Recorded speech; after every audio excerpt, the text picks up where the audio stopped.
What's up, everyone? We're back for another episode of Critical. We're still the history of pro wrestling video games for the next however long. I'm Mongo, joined as always by my co-host Liger Busa. This is the third straight weekend we've recorded. That's a Yeah, bit of a hot streak for us. So how are you this week? I'm doing pretty good. How are you? I the Pacers are up 2-0 over the Knicks, which is very funny. It was kind of what I was expecting. So as of Friday, I had worked all but one of the previous 10 days, and I was fucking miserable and very much looking forward to doing jack and shit all weekend. And I am proud to report that I have done jack and shit I was on a to this vacation point. week this week and I did nothing at all as well. God, I wish I wish I was on a vacation week this week because goddamn, Yeah, it was so dumb. Uh so obviously this week we're going to talk about Toukon Club for the Famicom. Came out in July of 1992. I had heard of this game, but not really thought too much about it until we had talked with Melon Bread a couple of weeks ago. And playing it, this game rocks, honestly. Developed by Natsume, published by Jellico. It has kind of a standard issue roster of ripoffs. There's your Inoki, Giant Baba, Hogan, Abdullah the Butcher, Mil Mascaras. One of them looks like a Road Warrior. One of them kind of looks like Killer Khan. There's also just a white dude in there too. they should have And I called him like yourself, like in the oh WrestleMania challenge. yeah, or you in King of the Yeah, Ring. So one thing that I thought was interesting about this is obviously, again, the game was developed by Natsume. The art style and the way the characters are drawn 100% informs how they draw wrestlers in the All Japan Super Famicom games and WWF WrestleMania 2000 for the Game Boy. It's I that think like it's kind of like hunched over fucking yeah. That's look. what I was gonna say. It's like a sort of the default stance is very similar. And the one big difference obviously is like everybody's kind of like chibi-fied here, Hmm. whereas in the All Japan games, it's a more realistic interpretation of how these guys look. And then Mania 2000 is kind of like an in between of these two games or those two series, like art directions. This game does some cool stuff with gameplay. Like you can start the match outside the ring. Uh, Yeah, you can I, attack them before the bell rings, which is super cool and like ahead of its time.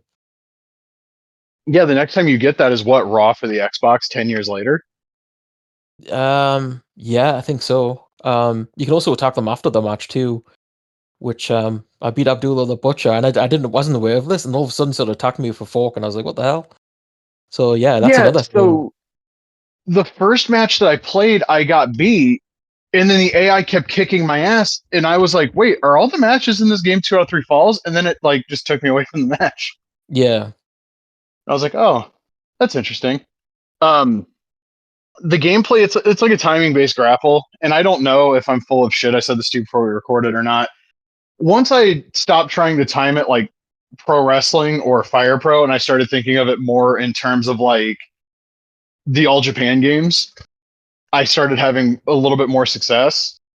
hmm Uh, I move sets are the same for everybody, basically. It feels like. yeah, I never got the quite good at the grapples. It always just seemed like random. I was trying to look for it, and I just could never spot it um perfectly or anything.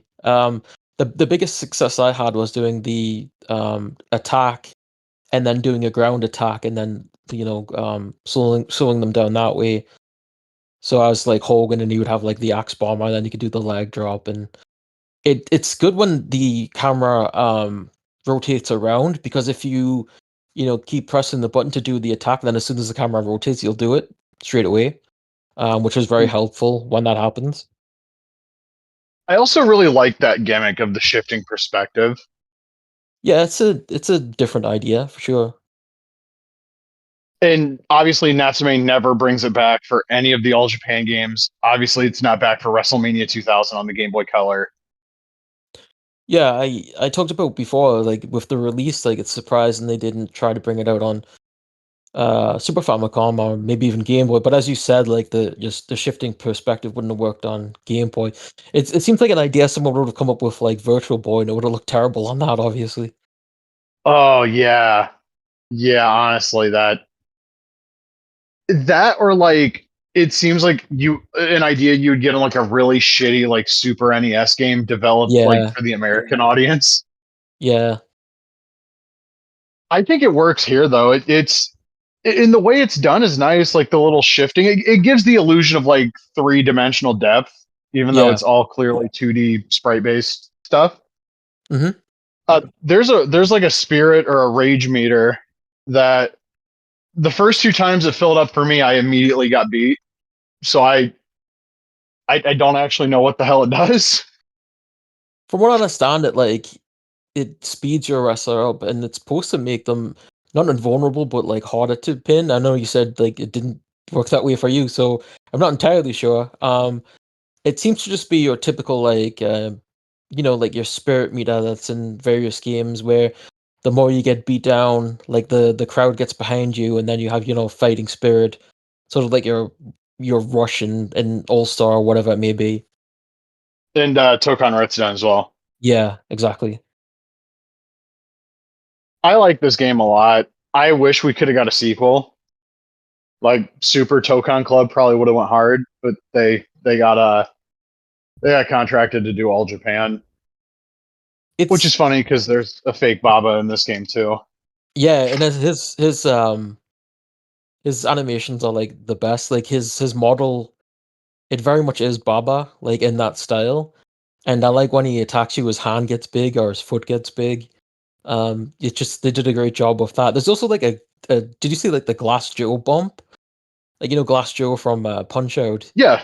There's an attack and it goes whoop, and it just sort of like goes around in a circle like Glass Joe. I thought that was funny. Um, but yeah, it's a very interesting game. And as I said before, like the attacks before the match starts and after the match, something that nobody was doing at the time for years. And the roster's pretty cool. Like you said, like pretty much everyone has the same moves, but there is special attacks for certain wrestlers. Like we said with like Abdullah with the fork and stuff. Abdullah the fork. Um, so yeah, it's pretty cool for its time. But I just wonder what it would have looked like on a Super Nintendo or a Super Famicom, considering how late it came out. Also, Blue Mask guy can do dives. Yeah, that's right. That's pretty cool. Like I know that the out of the ring dives are in pro wrestling for the NES, but is this the first game after that to have those? I don't mean like climb the top rope, drop an elbow, like Super Yeah. WrestleMania type stuff. I mean like what we would traditionally think of as a plancha. Um, I don't know. Would a Fire Pro game have been before that? Well, there would have been like three or four of them at this point, but I don't know. I don't know if they had. I don't know if they have dives implemented at that point. Yeah, I'm not sure I mean, I would myself. I can't imagine. remember. Yeah, well, I mean, with this being so late, that just made me think of like maybe Fire Pro would be before it when it comes to dives. Also, I'm for not anybody sure. who's into physical game collecting, this game's going to set you back. If you're a complete in box collector, this shit's going to set you back like $200 plus. Woo!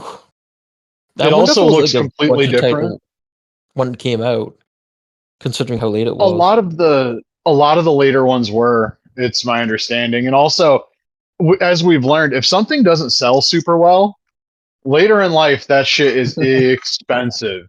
Yeah. Case in point, sealed copy of ECW Anarchy Rules for the Dreamcast. God. It's like hyper specific, but like that's I wanted to get one of those during the pandemic when I had the money, and I was like, oh, 180. Nope, we're gonna go see how much the Game Boy Color version of Hardcore Revolution is, and I ended up getting that for retail, 29.99.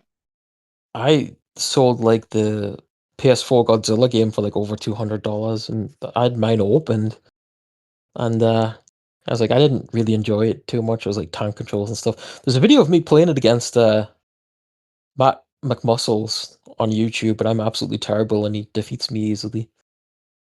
Oh shit! Yeah, I didn't know what I was One of doing, my to be friends honest. went to. Oh, go on. No, I was just saying I didn't really know what I was doing in that game, to be honest. One of my friends, Kara, she went to her GameStop or a GameStop yesterday, and their retro section is all PS3 and 360 games. So if you wanted to feel really old, there you go. Jeez. My question is, who the fuck still has like? And I know there are still people, but like, how many functioning PS3s, especially the earlier models, are left unless they've been like super well maintained? Like, people don't talk about this, but that 360 PS3 console generation is like the worst fucking built machines that have ever been released to play video games. Yeah, the PS3 was like I didn't like that system much overall. But who even has them hooked up at this point? Like I'd like to go back and visit some of those games, but it's like I don't have the room. Yeah, and like, for me, honestly, it's finding an affordable used PS3 and Yeah. then one that isn't going to yellow light on me, because you couldn't fix the fucking yellow light the way you fixed the red ring. You know, like the whole wrap your system in a couple of towels, turn it on, and basically let the system cook itself and resolder everything. It's ridiculous, yeah. How Microsoft didn't get sued to Kingdom Come with that console generation is beyond me. Because like that thing where if you nudged the system or the system moved in any way while a disc was moving, that disc was like permanently ruined. And it was something that Mm. basically later on in the console's lifespan, Microsoft admitted, like, oh, yeah, no, it would have been a really cheap fix. Sorry about that. Yeah, it's ridiculous. Yeah, I have fond memories of games from that console generation, but when I think of that console generation, I just think of like Red Light of Death, Yellow Light of Death. I love the 360 and I never had a problem with mine. It's actually in my storage unit. But yeah, I don't think I think my friend got his like when it first came out. I don't think he had a red ring either. We were lucky, but I did have problems with the Xbox One. Funny enough, it just like stopped working altogether. And had a friend look at it, and he was just like, "Oh, it might be this or something." And he's like, "Go home and try it again." Tried it, and it started to work, and then it died again. And I went into work, and they had one out back, and I was just like, "Can I get this?" Because I think I got like a discount on it or something, and that one worked, and I've got that around somewhere. But yeah, video game consoles as a whole these days aren't very sturdy. It seems. I haven't heard a lot about like the PS5 having like hardware failure or anything. So No, but then again, I you're right. I don't even play mine that much. I couldn't really attest to that. But I just think about like when I was a kid and like very early after we got the Super Nintendo, I spilled like coffee on it, like right in the middle, and there was a big coffee stain on it, and it always worked. It never died on me, and I don't think any. My N64 a few years ago was acting a bit funky, but that might be in the cartridges. I don't know. But like I can't think of anything else from that era. Well, I guess the Game Gear stopped working. but Um, that's a big like known issue with those, because like the capacitors are all fucked up or whatever. yeah, it sucks because I have like the Sega Sports case and everything, and I was like, I'll pop it in, and it's like, oh shit, it's completely dead. But Shout outs to Raw no, we're not gonna. Shout outs to World Series Baseball and Putt and Putter, the mini golf game. and Steel Cage Challenge, where IRS has no hair on the top of his head for some reason. Well, maybe that was his new look. I don't know. I've always thought it was weird they sequestered Papa Shango away on the Sega systems. Yeah, because it was cursed. Well, Royal Rumble for the Genesis wasn't. He was in that. That's a good game. Yeah, Black He goo was would have like, come out of your Super Nintendo if he was in that version. I've always wondered if it was like a Nintendo thing where like, no, you can't have the Voodoo Doctor on our Yeah, console. maybe. Yeah. Because Then otherwise it feels what if like you turn some weird like, huh? What if you turn into a pimp? If you turn him into a pimp, that's all right. We'll have him on there now. Yeah. Yeah, it's Nintendo during that like NES, Super NES era was really stupid about like censorship. Yeah. Like everybody remembers Mortal Kombat. Well, maybe not everybody, but if you're of a certain age, you remember how like neutered Mortal Kombat on the NES was. The first one, at least. Yeah, SNES. And Yeah, I that's the version that we had when I was a kid, so me too. I just assumed that's how it was, and then we rented the Genesis version and I got shown how to do the blood code. So like a couple of years after that, I go to like the house across the street. We just started becoming friendly with these people, and we load up Mortal Kombat, and I'm like, "Oh, hey, check this out." And I put in the blood code, and the literal first thing I fucking do is play a Sub Zero and do the head rip. Yeah. And yeah, they were not a big fan of having me at their house for a little while after that. Yeah, I remember when I was a kid, I think I was in a store and I think they had the Mortal Kombat box behind the counter, like on the back wall. And I was like, Mom, Mom, and ended up getting it.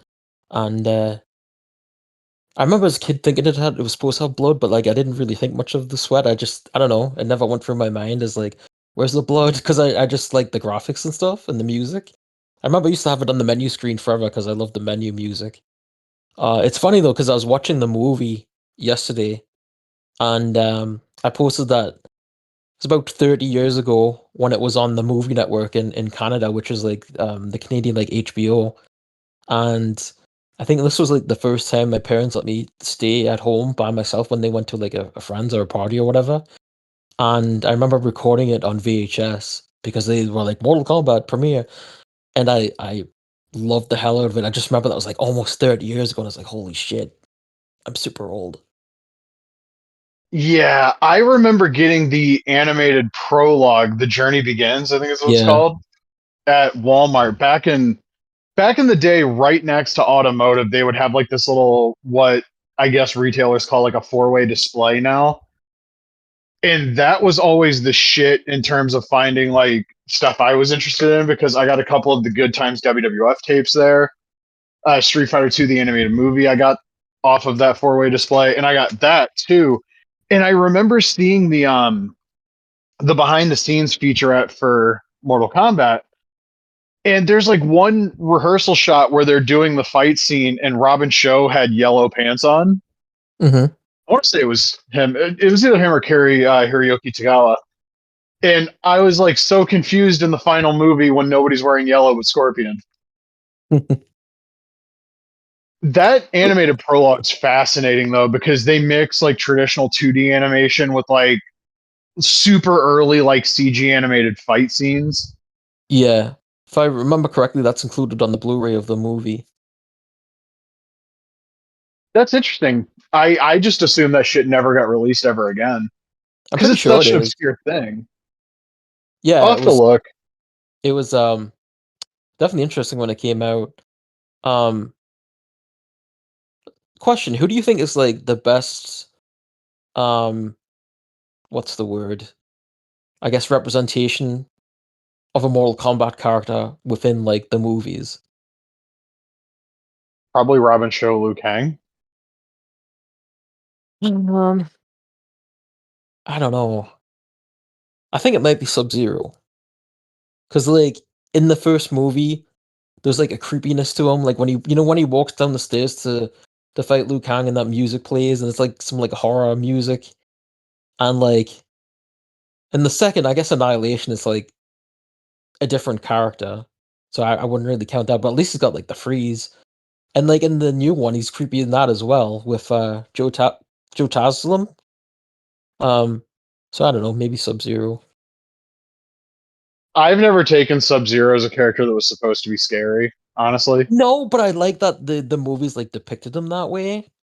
I guess maybe it's not a good representation from the game, you're right. But the way they sort of brought him on to screen I thought was very interesting. Honestly, the best like representations of any of those characters are just going to be in that 95 movie anyway. Yeah, true. Kerry Hiroyuki Tagawa, Shang Tsung, nobody's topping that. Lyndon Ashby, Johnny Cage, nobody's topping that. With all due respect to fucking Carl Urban, He's just too I old, like first of all. I don't know how they're going to handle him in the movie. If the idea is that he's like an old washed up actor and they're pulling him into it, like okay, but I don't know. I like Sonya better in that movie than the actress they had in Annihilation. I actually like the little bit of Katana we get better in the first movie than Annihilation. I hate Annihilation, which is shitty to say because it's fucking based on Mortal Kombat 3, and that's my favorite game in the series. Well, to be fair, it So is really bad. I mean, the best part of that movie is the music, the soundtrack was still really good. But yeah, the characters and the effects is just ugh. Raiden especially like going from Christopher Lambert to Christopher Lambert to James Remar, yeah, was you're from quite the fucking Highlander to Ajax. yeah, that's quite the jump. Yeah, honestly, Annihilation, even at the time when I was a kid, felt like a direct to video movie. Yeah. And that was, I actually bought Annihilation, or my mom bought it for me rather, at the video store right after it came out. They just had a copy, it was like $20. I And think I saw it on like TBS for the first time. I saw that movie the first time when I got the tape. The second time I saw it was at my grandma's house in like '01, and I completely forgot there was a second Mortal Kombat movie. And then I think the next time I saw it was during the pandemic, like right around the time MK 2021 came out. I went back and watched the first two movies again, and I 95 is still the best of those movies by like such a wide margin. It's not even funny. Yeah, the That that I shit think feels the closest to the video games that we're ever gonna get. Like it had better fight scenes than 2021 too. it's also just got like a crazy amount of style, which Yeah, um Paul W.S. Anderson had, but then I think he went a bit too far in the sort of that direction with like the Resident Evil movies and stuff. But like, there's just really cool things about it, like the weird sound effects it makes at certain points, like when Liu Kang's dreaming. Like there's like this weird sound, and it makes the same sound like when the guy in the club opens the door and Sonya shoots him. I can't even describe the sound. It's just very strange. And like the color of Liu Kang's apartment being all green, like he's underwater or some shit. And the music cues, like there's a lot of stabbing westward at random points in the movie that just works really well. Um, I think I've told the story before, but they refused to be on the soundtrack. And of course, obviously the soundtrack did like gangbusters, so they missed out on a lot of money on that.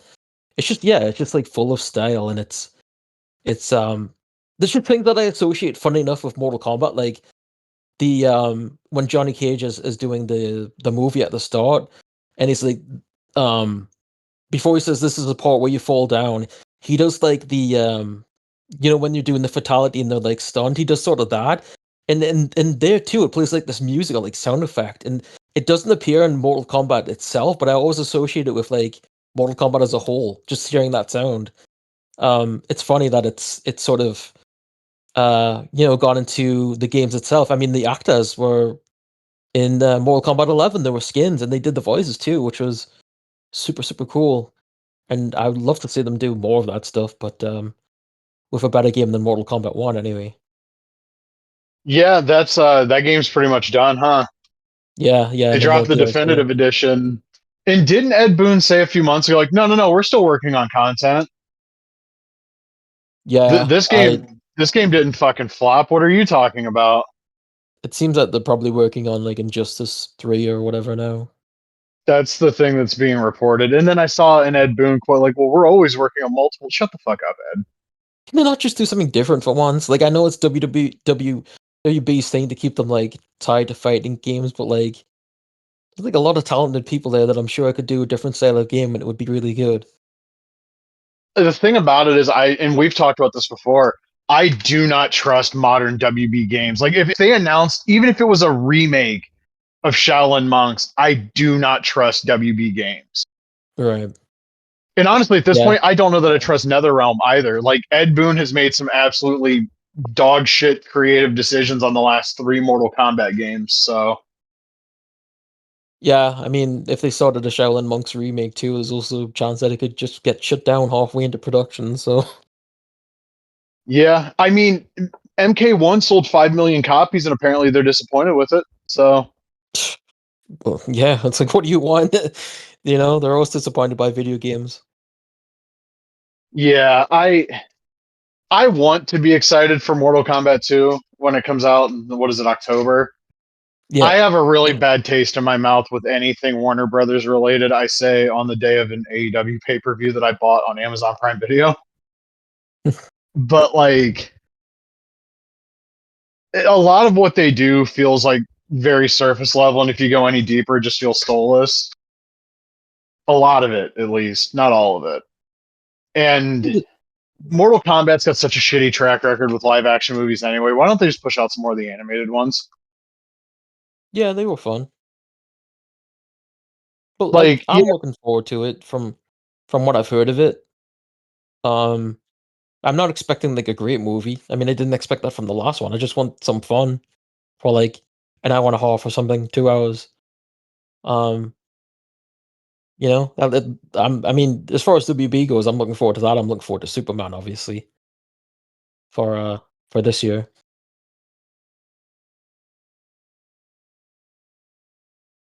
my thing is, I bought into the hype on the 2021 trailers, and then the movie that we actually got, the trailers weren't representative of it. And I really could have done without like fucking MCU Kano in that movie. I I thought really he, I hate that character. I thought he was all right. He had some funny lines. He grated on me so fucking hard. And like the Arcana bullshit, like That was that's bad. not I mean, communicated in the fucking trailers at all. And I no, remember when I read like the leaks, I was like, okay, somebody's clearly making some shit up here. And it's like, no, you've been chosen to have these powers. And I was like, fuck you. And then Cole Young, who apparently does, spoiler alert, apparently fucking dies in Mortal Kombat 2. But like, Jesus Christ, the one saving grace of that movie was Joe Taslim Sub Zero. We didn't get nearly enough as of Hiroyuki Sanada as Scorpion, because he was 1A to Sub Zero. Everything else about that movie, I was just like, yeah, this sucks. I think the Which weird thing the first about time I saw it, I liked it, but like on second watch, I was like, no, this is actually dog shit. I think the whole thing about the Arcana thing that's so weird is that it's sort of an idea that was in Annihilation with like the dragon tattoos on all the villains that would turn into actual dragons and then disappear. It's like, why do they have to have some sort of marking? Like, why can't they just be people with powers? That's the way I always viewed it. It's like that's all there is to it, you know? You don't need And some that dude, the dude that wrote that, was also angling to write a Street Fighter movie, and I was oh like, oh he no was no no no no, yeah, you stay the fuck away from Street Fighter. he was tied up in all sorts of video game stuff, and I don't know what he's doing now, but he had a whole bunch of products that he was talking about. I tell you what though, they are kind of the one thing that didn't make any sense at all was Jax having these small metallic arms, and then the Arcana like turns him into like high tech. How does that work? That doesn't make any sense. No, like none of that fucking movie makes any goddamn sense. I mean, like Like, I can sort of understand like it brings out people's superpowers or like interpower or whatever, but like it doesn't upgrade machines. Like how did his arms get bigger? That doesn't make any sense.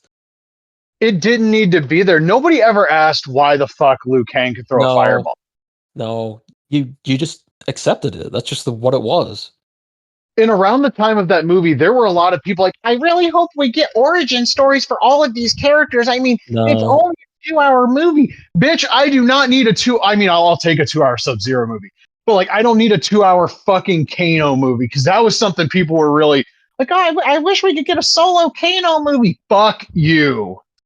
nah, I wouldn't be interested in that. The only thing coming out of that movie that I really wanted was like maybe like a short series with Liu Kang and Kung Lao. I thought that would have been pretty cool. Yeah, I mean, could have been. And since we're on the topic of Street Fighter, there was this Street Fighter casting news that came out, and Andrew Koji fucking rules. I don't give a shit about like, oh, Roman Reigns is Akuma. Yeah, fuck you. How Jason does that Momoa is work? Blanca. Fuck you. The dude that they have tabbed to play Ken doesn't even look like Ken. Fuck you. Oh, he's gonna have like a blonde wig and shit. But I guess Jason Momoa has asked at one point like who his favorite Street Fighter characters are, and he said Ryu and Blanca. So yeah, I don't know. I don't know how this movie's gonna look. I mean, that's gonna be a big part of it, Gonna right? suck, I can tell you that. What? That movie's gonna suck, I'll tell you that. Probably. I mean, you know what? Depending on what it looks like, I'll still probably see it because I'm interested in the IP, and I don't know what it's going to cost me, like $10 for a 2 hour movie, whatever. Um, but like, I need more details to how the thing is actually going to look. Like, I had this like vision in my head of like a Street Fighter movie with like heavy prosthetics and mix of like CGI to make the actors look more like video game characters. And I don't know if you know how to describe it. It's just like their muscles are like ridiculously proportioned and shit. I imagine I it's mean, not if going this to was look like that. 1995, there'd be a chance of that. Not in 2025, when if they're gonna do anything with prosthetics, a lot of these companies would rather just CGI them. That's true. At that I point, why just not just do a fucking animated movie? I Roman Reigns is Akuma. Like I don't know how that works, but okay. Well, Akuma doesn't monologue for fucking 25 minutes every fight, so Yeah, I don't know. Like you saw obviously you saw Assassin's Fist as well, and I thought Joey Ansa he was pretty cool as Akuma. But like you look at that performance and you think could Roman Reigns do something like that? I'm like probably not. I also like no sign of Bison or Dictator or He's gotta Vega, go whatever in name there. you want to use. But why would you have him in there if Akuma's there? Like, you can only have the one big bad. And That's a that's good another point. problem these fucking movies have. I there was a point where if you told me there was a new Street Fighter live action movie coming out, regardless of who was in it, I would want to go see it.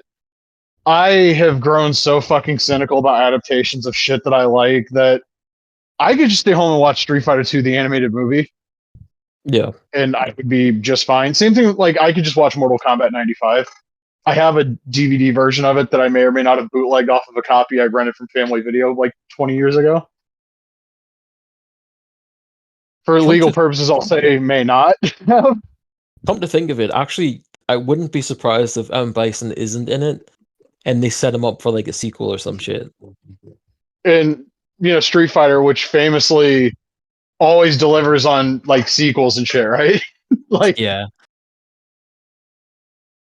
I heard it's crazy to me that there's the deleted scene in the first one where like Bison starts like recharging, and obviously they cut it from the theatrical release, but it's back now on like all of the home media releases. yeah. Like, what the fuck is your plan there? Raul Julia's dead. Who the fuck are you I gonna get?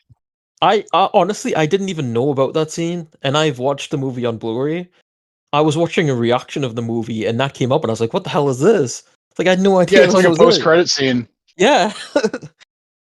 Yeah, I don't know what they were thinking there. I heard they were looking there's a scooper on Twitter, I think it's Apocalyptic Horseman or something like that. It seemed pretty reliable.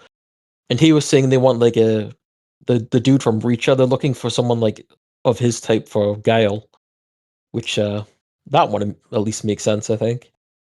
But yeah, I don't know. We'll see. We'll see what happens. My brain goes to why is Guile gonna be like why do we need Guile and Blanca in a movie that has Ryu, Ken, and Akuma? Good question. I don't know. I don't know what they're doing. Maybe it'll be something like a Street Fighter 2 V where it's like Ken and Ryu traveling to different places or something. And also, like, can we just jack me off here and set this in the same universe as JCVD Street Fighter, and maybe I'll go fucking see it? I don't know how you explain any of it being connected. I also don't care. Yeah. Hollywood should do things that amuse me and me alone. That'd be Is funny the if it was, moral of though. this? Yeah, Just like what the like fuck? everybody goes in expecting it to be like a serious Street Fighter movie, and Ken and Ryu are just still like shithead gun runners. Oh my god, that'd be so strange. Like, yeah, I'm kind of down for that actually. I've always thought it was weird, and I haven't seen the show in a long time, and I need to get the Discotheque Blu-ray. I always thought it was weird they kind of kept Ken and Ryu at least like halfway like in that like characterization when they did the animated series. I've never really watched that. I have the anniversary 25th Street Fighter anniversary or whatever it was, and that's like one of the special features is that whole series, and I've never really watched it. I just remember it from the USA cartoon block with that and Mortal Kombat. And out of the two, Yeah. Mortal Kombat is a way better show. Yeah, I mean it had like similar music and stuff. That's always cool. I know Gotta keep people dunk reusing on it it. because, like, oh, you tried to make a Mortal Kombat cartoon. But if you're going to make a Mortal Kombat cartoon in 96, 97, that's about what it's going to look like. Yeah, absolutely. I mean, would it have been nice if they could have gotten the HBO treatment that Spawn got? Yeah. Oh, yeah, yeah. Yeah, that would have been sick. I mean Unfortunately, we don't live in an ideal world. they weren't ready for it at that time anyway. I mean, obviously Mortal Kombat wasn't rated for kids, but like they were still selling toys and shit, like kids' toys back then. Like they weren't gonna do like an adult Mortal Kombat series at that point. No, but it sure would have been nice. Yeah. In the modern animated movies, I understand the gripe a lot of people had with Scorpion's Revenge, where like you're essentially just retelling the first tournament over and over Mhm. again. And there were people that did not like Scorpion being kind of like a central figure to the story. But like I didn't even know that movie was coming out, and I saw like a thing for it on Twitter. This is like right at the start of the pandemic, and I was like, "Fuck! It looks like we're watching a new Mortal Kombat movie today." Yeah, I thought that movie was alright. The second one I didn't care for that much. The third Battle one of the was like, Realms I watched all the way through. I didn't care for. The Sub-Zero one I got a little bit into and I had to go do other shit, but I liked what I saw of that. oh, yeah, I don't know. I wonder what you'll think of the ending of that then. And I've not seen the Johnny Cage one. I haven't seen that one yet either. Do you want spoilers I for Snowblind? I mean I'm pretty sure at one point I read the whole plot summary on Wikipedia because I got bored. Oh yeah, because it's like this weird world, right? Like it's everything's different, and it's because it's like messing with the hourglass and shit. Like it's one of those alternate universes that's related to like MK11. I really hate Mortal Kombat 11. I do, man. Like I'm not one of the people that bitched because they had like a like because Chronica was like a woman. I No, bitched because it's the third straight game with a time travel story. I didn't even mind it there, but then when it was over, it was like, okay, that's it. And then one comes out, and it's like we're still doing this. Like you said you're Now starting it's over, the but the multiverse. yeah, you said you're starting over, but we're still doing all these different versions, and it's like, haven't we just gone through this? And then they graft the fucking Avengers Assemble scene onto the Battle of Armageddon. Yeah. And brother, Ed Boon's gotta fucking go. I never did play the DLC for that. I didn't. Everything that came out as far as like the DLC seemed way overpriced. Well, that's Warner Brothers for you. Yeah. Sadly, David Zaslav should go to fucking prison. There ain't no way around it. Um, is there any video game news this week? I know like 2K DLC dropped, but I don't have the game and I couldn't be bothered to give a shit about it. Well, I have another game to talk about actually. So Okay. yeah, I received a free review copy through Game.press for our game called Jump the Track. It's made by a studio called Seed by Seed, and they're in France. And they have two other games out on Steam called Paladins and Pile Up Box by Box. So it's like a visual novel pachinko game. And like I was a big fan of Peggle back in the day. Peggle and Peggle Do. It's like whenever I wanted a game where I didn't want to like shoot a bunch of shit and I just wanted to relax and play something that's like calming, I was like, I'll always go for Peggle. So it's like I'll check this out. Um and it's as I said, it's like story driven. So it starts off in a strange way. It's like you play as this character named Sam, and you're like um in a laundromat and like drawing your boss's daughter's teddy bear, and the boss is like this billionaire sort of mob boss type, and the bear gets destroyed, and the story is like replacing the bear, but it goes in all sorts of like weird and crazy directions. And I was like actually getting into it because like where the hell is it going to go next?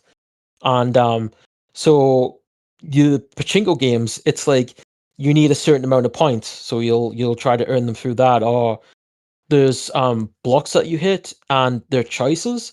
So they're different colored blocks. So you might have like one for like a diplomatic response or like a fierce response. So you want to hit the blocks that you want the response for. I mean, ideally you would hit everything so you'd get all the choices, but obviously it doesn't always work out that way. And if you don't get them, the game still continues through there. So even if you fail like the pachinko game, it doesn't end. Um, it's a pretty chill game. I mean, for me though, I would get frustrated sometimes if I didn't get the blocks that I wanted, and that so I couldn't get the answer that I wanted. Be like, ah. But like the music's pretty cool on it. Like I said, it's like relaxing and pretty chill, and the art style is like super colorful. Um, so yeah, I had a lot of fun with it. The story, I didn't get all the achievements in that, but like the story itself was just over 2 hours. And obviously you can play it, as much as you want. There doesn't seem to be like a just a straight up like pachinko game mode. It's just the story itself, at least for now. But yeah, I had fun with it. It comes out on Wednesday, this coming Wednesday on Steam, and I think they said it's 9.99 euros, which is probably like $800 Canadian, and maybe like 15 American or something like that. Jesus, I was trying to stifle that sneeze the entire time you were talking. My bad. No problem. That shit was that shit was coming. That oh god. So I've been having this thing happen lately where I sneeze and like my neck kind of hurts and my hands get a little tingly. That's Yeah. probably not good. I was trying Oh, to stifle that sneeze in hopes it wouldn't rattle my shit, but when I sneeze now, it feels like my whole skeleton's coming out. It's horrible. yeah, that sucks. Yeah. Speaking of video games, I did some due diligence, and apparently NBA 2K25 actually runs kind of okay on the Steam Deck, which is weird because it's like current gen. Mm-hmm. And I was contemplating grabbing it because the Pacers are in the Eastern Conference Finals, and I'm really jacked about basketball right now. And then I saw it's still full price, and I was Oh. like, "Oh, that's weird." Because 5 years ago, when the pandemic first started, when The Last Dance was on TV, I was able to get NBA 2K20 for like $20. I thought it was on sale recently. It might have been. Honestly, I wasn't. I'm typically not looking for games that take up 150 gigs on the SSD or whatever. Because why the fuck is NBA 2K 155 gigs or whatever it is, 150? Yeah, I see it's full price on Steam. Maybe it was on sale on the Epic Store. Checking it out. I haven't been keeping up on a lot of the wrestling game news. I assume Oh yeah. there's nothing to talk about with PW. Well, there's nothing to talk about with PWX or like UPW or the fucking virtual basement NFT extravaganza money laundering scheme. Um, UPW was the video on the Patreon by Lucha Lu with some of the character designs and stuff. That's all I've seen so far from there. They're still talking about like a gameplay video that they want to release. Hopefully sooner rather than later. As far as like uh the wrestling code, haven't heard anything at all. Not that I've been looking for it, but I haven't heard anything. And as you said, like the WWE DLC came out recently. The funny thing about the DLC is that it was supposed to include a celebrity guest, and that it turns out that DLC is coming out at a later time. They weren't included in the DLC that has released, which is weird because there was no mention like, "Hey, this we're releasing this later." You would have assumed that it would have came out with all the other wrestlers, but yeah, I don't know who it is. Like I know that KSI's in the files, so I mean, if it's him, You would have think they would have released it, but there was also a word that it was maybe going to be Travis Scott, and like maybe the deal fell through or something like that. Was asking for more money. I don't know, but whatever the case may be, they didn't release that celebrity guest. Um, the DLC itself is for the wrestlers that are included. It's what Julia, Stephanie Vaquer. God, who else was in it? My brain. Also shows how much I care about this game's DLC. Motherfucker, you bought it? I did, but it was because I got it as part of the the whole package. Oh, it was the Motor City Machine Guns were the other two. Um, I don't know. It's 2K DLC. What do you want me to say? I mean, you play a few matches with them. The moves didn't seem all that special. I mean, they've got what you expect, but Stephanie Vaquer has that move where Bugatti goes crazy. That's in there. Um, mm I played a few matches. That was it. I'm more interested in the mods. I uh I did not watch Saturday night's main event. Oh, I sure as hell didn't watch that shit. Mom was like, "Hey, did you know this was on?" And I was like, "Oh yeah, no, yeah, that is today, isn't it? It's an AEW pay-per-view weekend. They've got to do something, right?"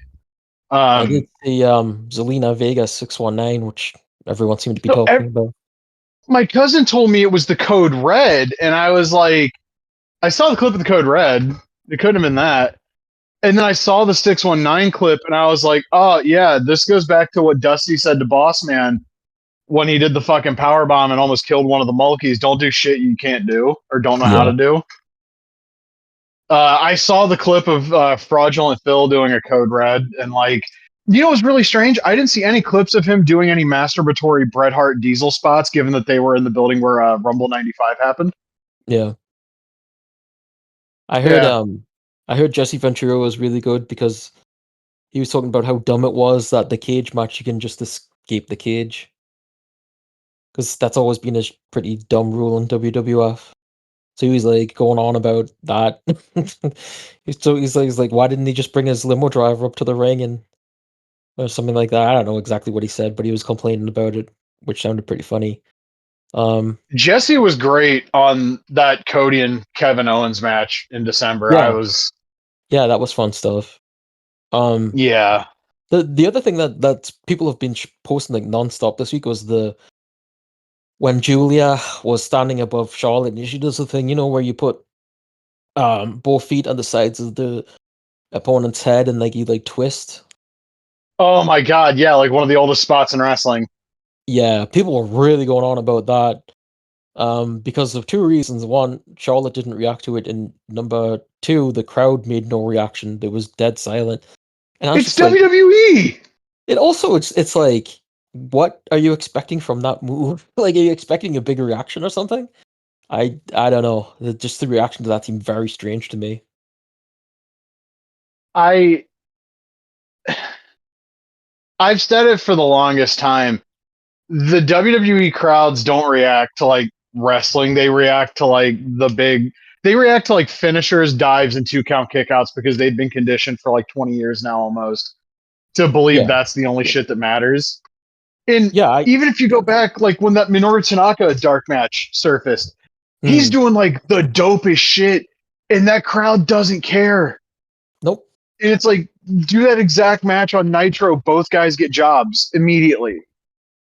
Yeah, Like, but you couldn't, you can't, to this day, you can't show WWE fans like regular pro wrestling. They don't understand it. yeah. I saw like her win, and she got seemed to get a big reaction out of that. But like, I don't know. I mean, people have been ragging on Julia. Um, I mean, that seems part of it. Like WWE hasn't done anything to sort of give her any sort of like character. It's like when they had her in NXT, they had I don't know if you've saw her entrance, but she's like moving her arms around like she's a goddamn bird or something. And the other like just follow what Oscar did. Like move your arms around in your entrance. And I was like, what the hell is she doing? Like Julia doesn't do that shit. And then she comes on Well, Raw and she does now. SmackDown. Well, she doesn't actually. Actually, the funny thing, she doesn't do it now on the main roster. She doesn't do that. but like they don't explain anything about her from what I've seen. Like they talk about her how her knee is called the Arriva Dirci, but they don't explain why. Like as far as I know, they've never mentioned like her Italian background or really anything. Like she just shows up and it's just like, well, that's it. All to say is beautiful madness, and that's all they talk about. It's like they don't actually explain anything. So like, what do you Well, no, expect? because nobody has deep characterization in WWE. And Yeah, again, it's pro wrestling, so like nobody really ever does in general. But they, when people talk about slop, that is like WWE programming is like an A1 example of shit that is just made for dumb motherfuckers that are going to sit in front of their TV and be happy with it no matter what. But the problem is, you have the people that act like they're watching some like they talk about WWE like you would talk about a prestige television show, cinema. and Yeah, you see, dude, there are people on the major pod group like, I hate matches. I don't watch wrestling for matches. Why are you watching wrestling? If you yeah. want to see people like talking to each other, that's every other TV show. You're not going to get good acting from professional wrestling. You're not going to get like great stories in pro wrestling don't happen on purpose most of the time, especially in the modern era. And people can say whatever they want. That bloodline angle ran way too fucking long. And it it depends what you consider the payoff. If you think Mania 40 is the payoff, that's not as satisfying as it would have been at 39. It was still cool to see Cody get the belt, but like, come on. And if you think it was Roman and Solo on the Netflix Raw, that's like, that was a horrible fucking match. Oh yeah, it was real bad. I can't And I, imagine watching wrestling just for the storyline part of it. no, and the storylines are there to give the matches a little bit of seasoning. The matches are Right. not there to fucking, people act like matches are filler content. No, the matches are the thing. If you have stories and angles for stuff, that's great. But like the bulk of the people that are tuning in to watch wrestling are doing it to watch wrestling. Yeah. Yeah, it's Like all supposed I to lead to the match. That's supposed to be the conclusion. and like people have this weird idea now that if people aren't like wrestling every single week, then matches are random and they have no build. And you can see the fucking effect of WWE doing the same match on TV every week for years with basically the same exact layout and result. It's cooked people's fucking brains. Yeah. Like you don't need people fucking wrestling every week. They don't even need to necessarily interact with one another every week.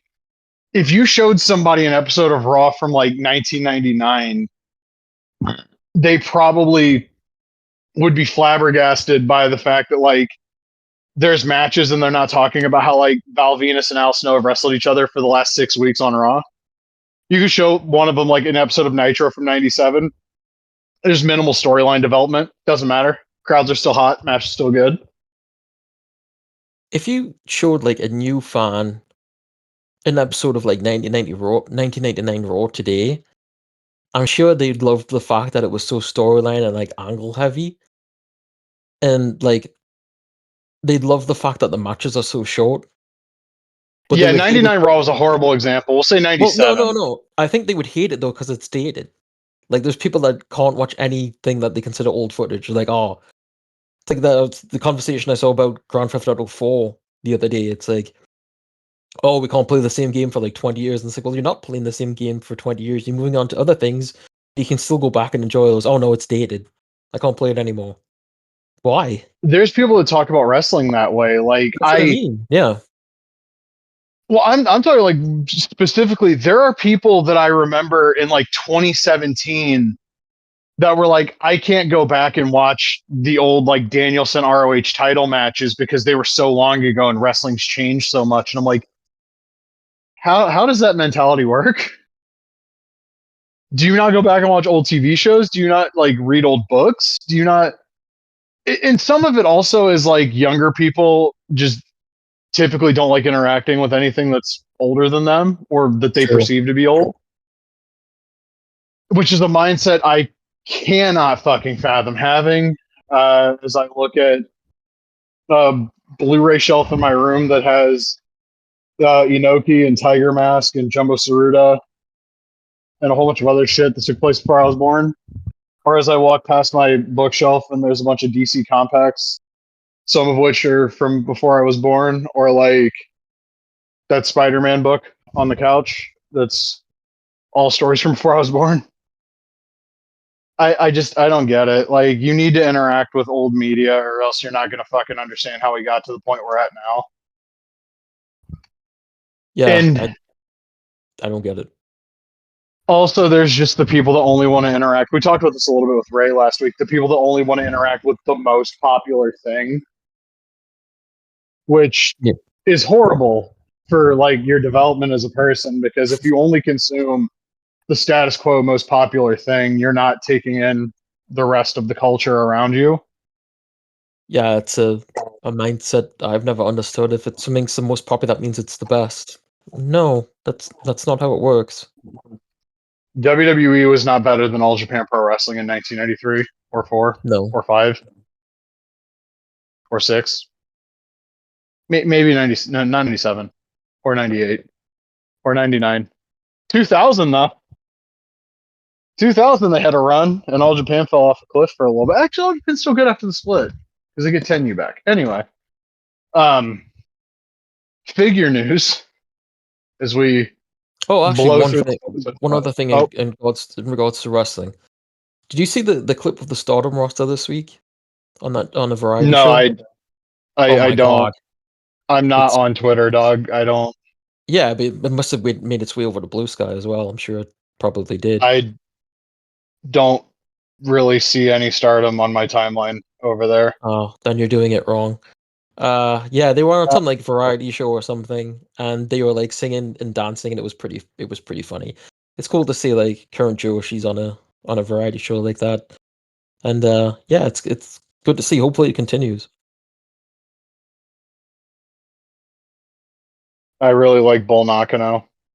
She's my Mhm. favorite Joshi wrestler ever, but she's not wrestling anymore, so I don't necessarily feel compelled to watch current Joshi. That's kind of my stance Why do you watch male wrestling? because I've watched male wrestling for the overwhelming majority of my life. Okay. I've also never had a particularly strong attachment to Joshi Pro Wrestling. Okay, I won't bring it up anymore. No, that's cool. I don't have the attachment to Joshi that I have to basically every other form of wrestling because it's only something I've watched in bursts at points. I've never been big on Stardom. I liked Sendai Girls a little bit a few years ago. I really liked Chihiro Hashimoto. I don't know what the hell she's doing now. Oh I yeah, don't even know if Sendai Girls still exists.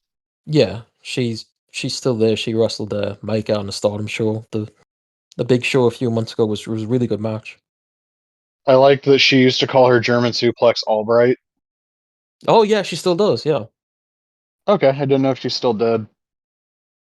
But yeah, Joshi's not something I've ever followed particularly closely. I was a big fan of those All Japan Women's Classics when they were getting uploaded to like the Real Hero Archive and like all the other Google Drives because seeing the 80s stuff, even if it's clipped a little bit, seeing the 80s stuff in super high quality and especially the 90s stuff where everybody's wearing like the really bright, vibrant stuff and everything just pops, that stuff's really cool to me. There's not a whole lot for me with modern Joshi. I'm glad that Stardom's doing well. I just, Yeah. eh. There's the I feel like there's by the way, another there's video game related note now, but I was I just don't remember what it was. I was just gonna say there's the All Japan Women's YouTube channel that doesn't seem to get a lot of traction, but they upload stuff quite regularly. So if anyone's interested in seeing any of the classic stuff, they can check that out. Is it like an official channel or is it like the Yeah. Big Mouth Loud channel where it's just somebody uploading some shit? As far as I know, it's an official channel. I will. Ow. I will take a look because there was one of the tape trader sites. Maybe it was Rudo Reels. Somebody had like a big Blu-ray comp of all of the episodes of All Japan Women's Samurai Classics, or All Japan Women's Classics from Samurai. Jesus. Um, and obviously, it's not going to look amazing, but it's the remastered stuff that ended up on DVD releases, upscaled, so it's going to look better than like some of the VHS rips you get on YouTube. I know the Independent Wrestling TV had All Japan stuff, All Japan Women's stuff at one point, but it honestly just looked like VHS transfers, Yeah, and it wasn't a lot. So I never delved too deeply into the archive. Independent Wrestling TV also just has like one of the worst user interfaces I've ever seen in my life. I've never Like used it. I I wanted to don't really like know much about it. yeah. So like if you use it on the Fire Stick, trying to find a specific promotion is almost impossible because at least as of the last time I used it, shit was not like arranged alphabetically. Like you have to dig deep into the promotions tab to find CZW. That's And to weird. get to CZW, you've got to go buy like 60 fucking companies that you've probably never heard of and you don't give a fuck about. And it's like, I just want to watch fucking Zandig and Lobo. Can I please just. And the search function on the Fire Stick was fucked up too. And also, like, adding stuff to your favorites didn't seem to work. Hmm. So, like, why am I paying $10 for this? I can't fucking use it properly. Yeah. Like, for all the complaints we all had for years about New Japan World, and to be perfectly clear, on the Fire app, it's still not a great user interface. I can at least find shit on New Japan World now. Yeah, I used it like a few months ago to watch something, and I had no problem with it really. Yeah, it like the search function actually works on there now in English. Yeah, You don't have to like well, I mean you can't really do this on the Fire Stick anyway, but you don't have to like Google Translate people's names anymore, which is that's a huge plus. I like being able that's to type in helpful. Andre Yeah. the Giant. So figures, there's some stuff this week.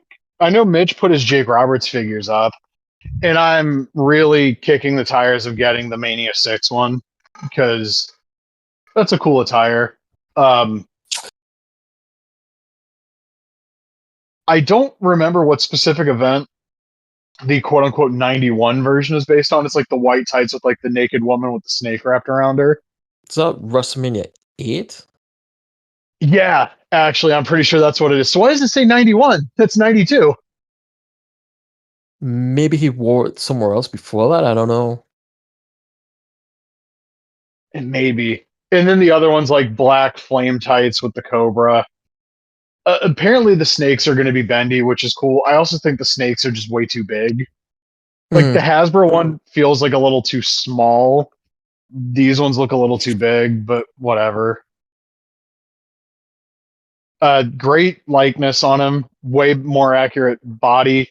I mean, I guess the Hasbro body's accurate when you consider that Jake was like a big, lanky dude, but like Yeah.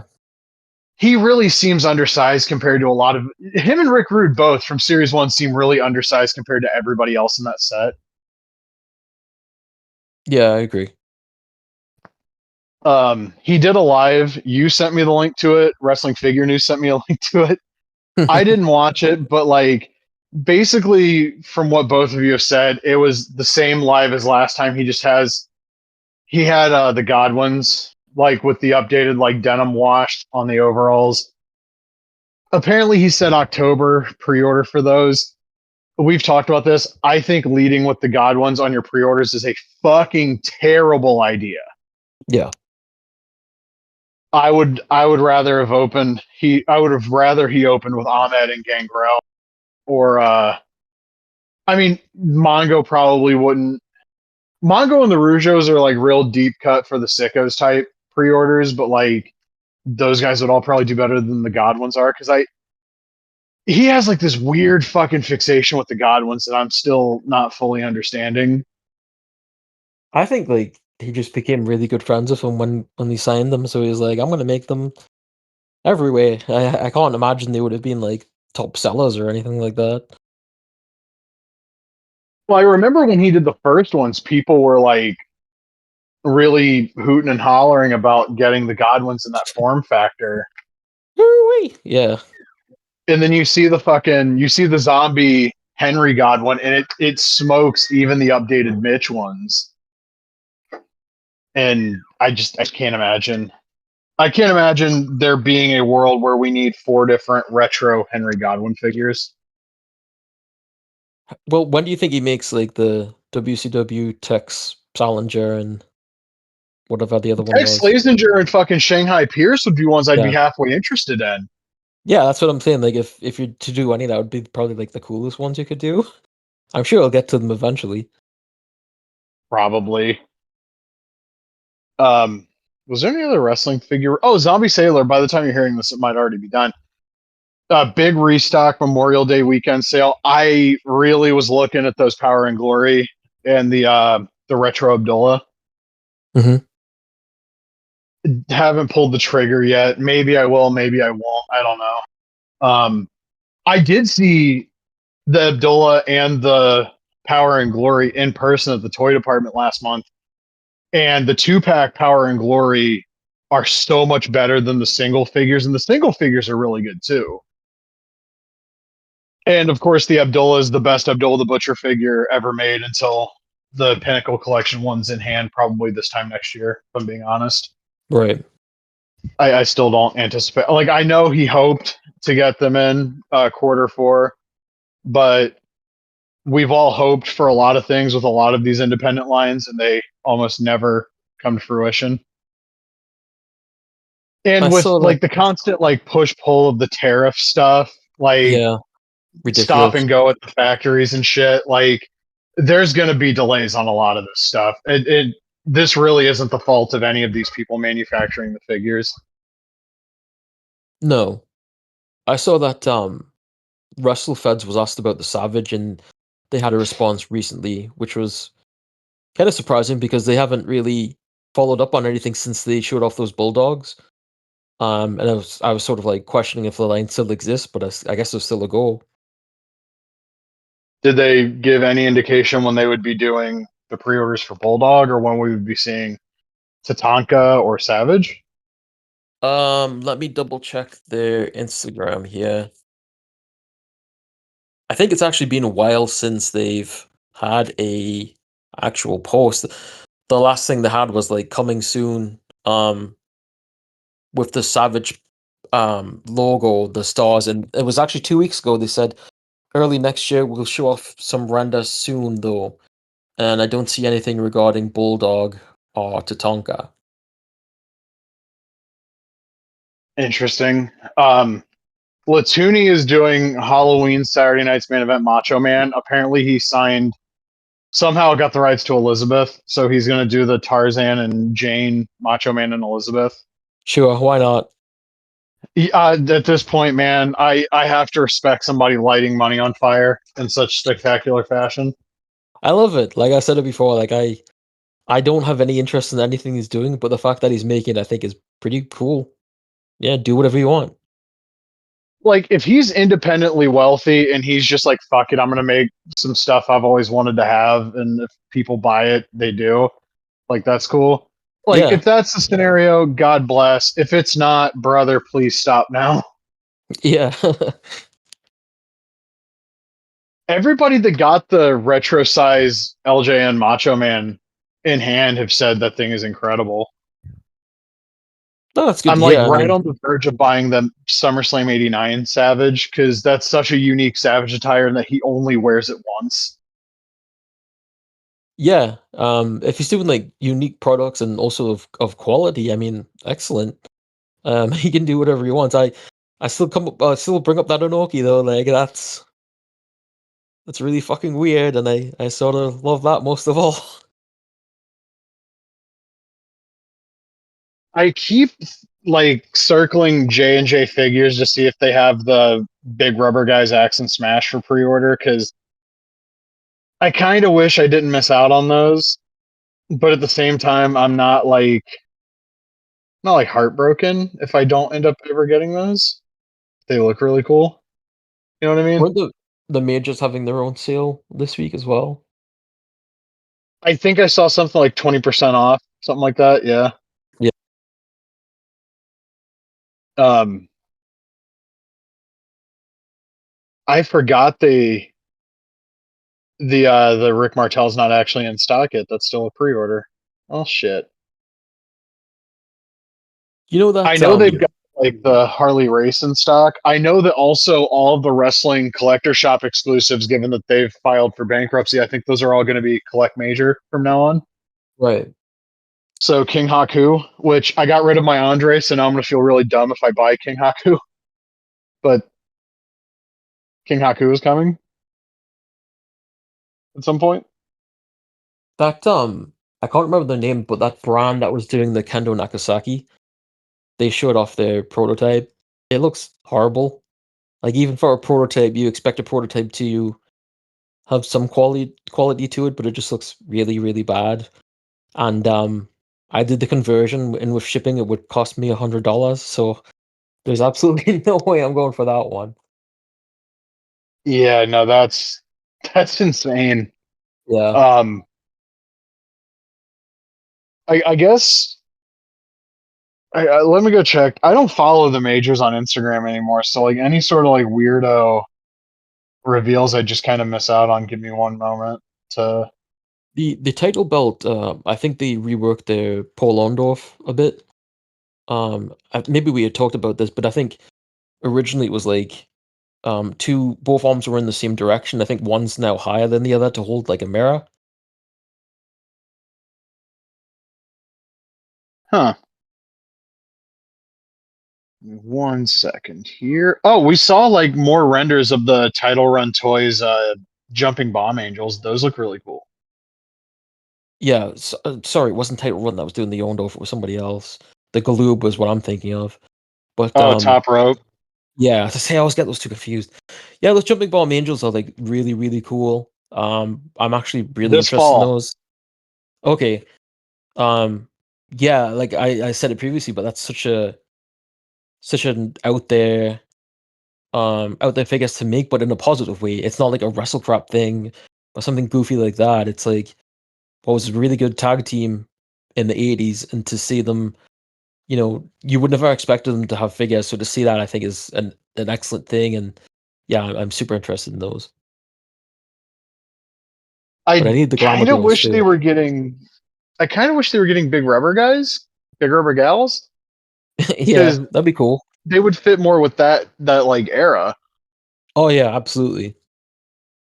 But these renders look fantastic. Again, I'm always going to shout this out. I love that they use the rockers as Yeah, the base for them.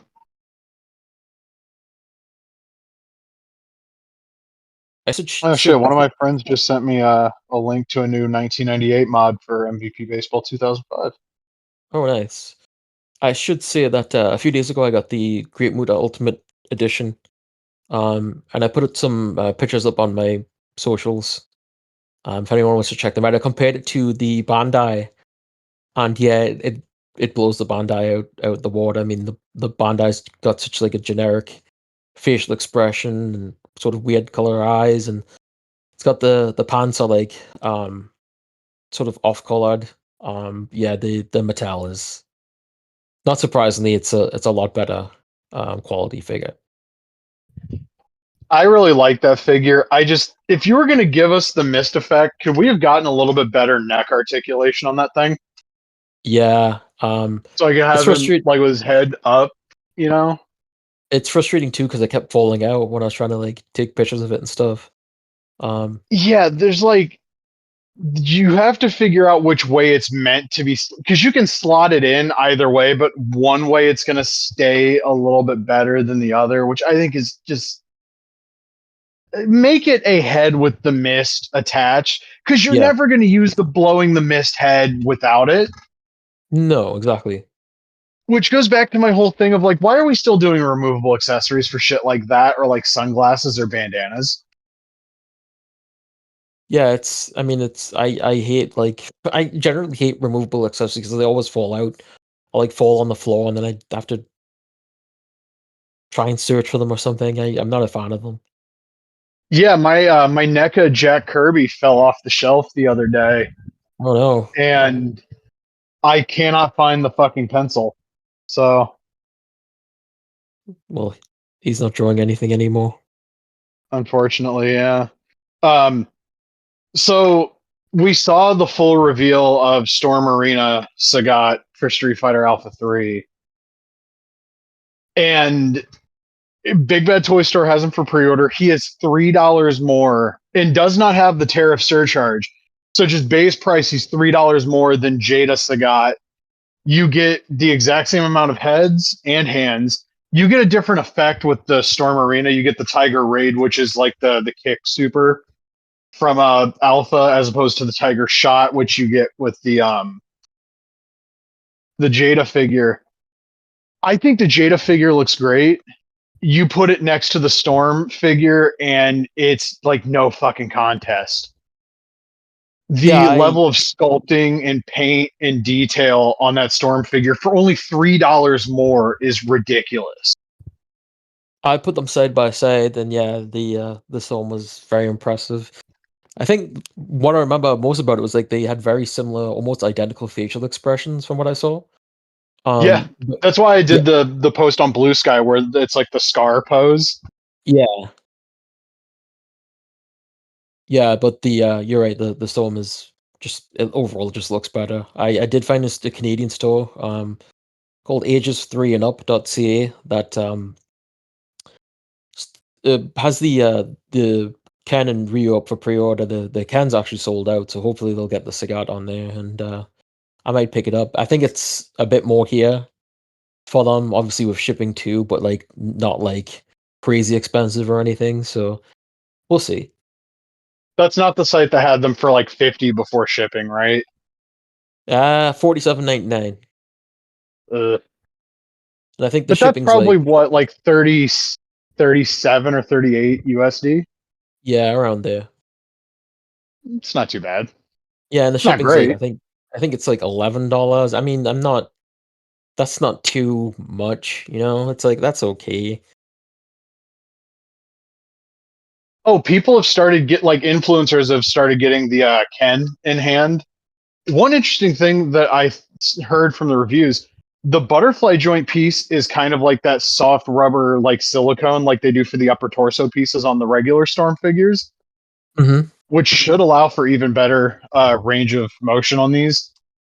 Basically, everybody that's done the comparisons between Ken and the Street Fighter 2 Jada Ken are like, I this is so much better. I'll I say that. still love my Jada figures though. Oh They're yeah, great. they're great. I mean, if it wasn't for them, these wouldn't exist anyway. So, Yeah, that's um, true. I will say this too in regards to like the price. If I was to get it from my local comic book shop, it would probably be more overall, which is ridiculous. But like, it seems like all of their shit is overpriced. So, kind of a no-win situation, Yeah, really. yeah, that's an unfortunate scenario. Paying above sticker price at the comic shop for some stuff. Yeah. Speaking of comics, randomly I saw Kodansha post on Blue Sky that Ashita no Joe, which is like one of the more culturally significant manga ever. That's getting hardcover releases, and they're on volume 3. And I sat there uh, at work, and I was like, oh, I would have loved to have known the first 2 volumes were out What does because that I would have translate bought to? this. Tomorrow's Joe. So, Oh, boxing. All right. Okay. so the English book, if you translate the title, is Tomorrow's Joe Fighting for Tomorrow. Like Kodansha US tacked Fighting for Tomorrow onto the title. Um, I've seen that on like I think Crunchyroll had the one of the seasons on. yeah, they have the rights to the original anime, and apparently Discotech has been trying for years to license a Blu-ray, and they won't fucking let them do it. Oh. There's 3 episodes on YouTube for free, and my understanding is basically Kodansha went to them and were like, "We're releasing these on hardcover. You need to fucking do something to promote this." So you get the first 3 episodes, and the animation is super fascinating if you're used to like semi-modern, semi-modern like anime, because it very much looks like a cartoon from 1970.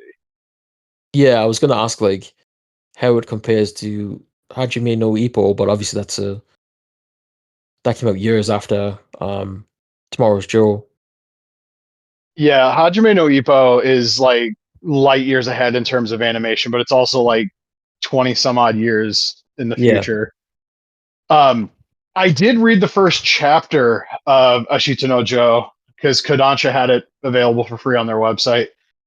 Very interesting manga visually. Most of my exposure to manga is stuff from like the last like 35, 40 years. So to see something that's drawn kind of in that like 60s cartoonist like style is super fascinating. Um, I also like that Joe's kind of a little shithead.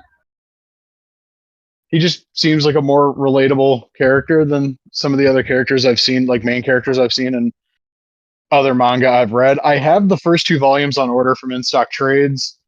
I'm gonna see if my LCS will order the third volume for me. That comes out the week after All In, or not All In, Forbidden Door, the last week of August. But yeah, the books are overpriced. If you go with the sticker price, they're like 60. Um, which I think that might be the MSRP for like those big Berserk books that are like the same size as like a Yeah. Marvel omnibus. But also like I'm imagining the licensing fee for Ashita no Joe is ridiculous just because of Mm. its significance. So, you know, you It's got to take the be good, you some. take the bad. There's got to be some wrestling references in there, right? Maybe. I mean, the guy that wrote Ashita no Joe is the guy that wrote Tiger Mask. Oh well, yeah, So like somebody needs to license that fucking thing. I want an English Tiger Mask manga. yeah, that'd be And great. also seeing Ashita no Joe get that treatment and knowing that Kodansha also has the rights to Hajime no Ippo, I was like, why the fuck don't we have physical versions of Ippo? Yeah, I don't know. That'd be cool. I mean, I've got all the Blu-rays. I have the first two. Volume three. Volume three, I think, hit Amazon and they never price dropped it from 55 whenever I've actually looked for it. And I can't pay 55 for that. I think I got them Uh, directly from the Crunchyroll store, if I remember correctly. They had a sale on.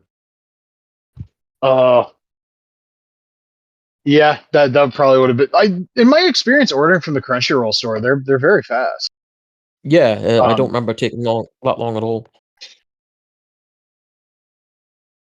I I noticed that Vagabond, the second definitive edition of that, released like a month ago. I need to get that. And the third one comes out like the week before my birthday, so I'm gonna have to play the game of being quick on in stock trades when that comes out because volume two has sold out twice on in stock trades. It's currently on there right now for like $16 below retail, so I'm gonna have to at some point make the concession to grab that. I was gonna say something else about action figures, and I am fucking blanking on it. Well, if nothing else, this isn't gonna be a whopper like the last couple episodes. We might be back to that next week. It's been very Aki-centric, and it's gonna be the same next week. Yeah, yeah, I haven't actually reached out about that yet. I don't know if you have. Yeah, Um, yeah, it's we're gonna be recording next Saturday okay, with a well special that'll be a guest. special.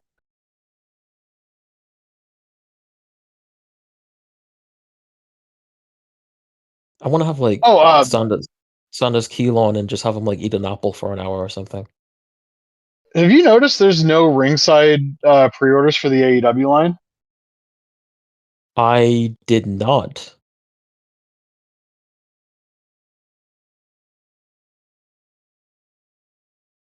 What do you think's going on there? Yeah, one of my friends is convinced the line is done, but they just released the Guevara, Matt Hardy, Kenny Omega thing, and from what I've been told, uh, Comic Con is when they're gonna do the Sting box set as a Comic Con exclusive, which feels like the biggest fuck you to collectors that you could possibly do. Pretty much. I've had the theory for like a hot minute now that they're probably just gonna run through all the stuff they have revealed, and then whatever's gonna happen is gonna happen. I know that one of the rumors a friend of mine had heard was that like, well, McFarlane's probably going to be interested. There's all that money he's not paying for DC now, and That would be interesting because Todd typically doesn't do head sculpts that aren't straight faced, and wrestling fans are used to more expressive head sculpts. What about Spin Master? That would look, dog, that would be my pick because they would probably, you know what, they would probably read the room and we wouldn't get a 3 3/4 inch line, but Mm. I would blow up their socials until they did one line to appease me. Or even like Their PlayStation figures are really good. They're like DC 3 3/4 inch figures are really good. if Jada would pick up the, I don't expect them to, but if they had the AEW license to get them away from Street Fighter and do something that no one else would have access to, would be cool. Because I think Street Fighter is Yeah. going to be a hard a hard sell for them when you've got Storm for a similar price point.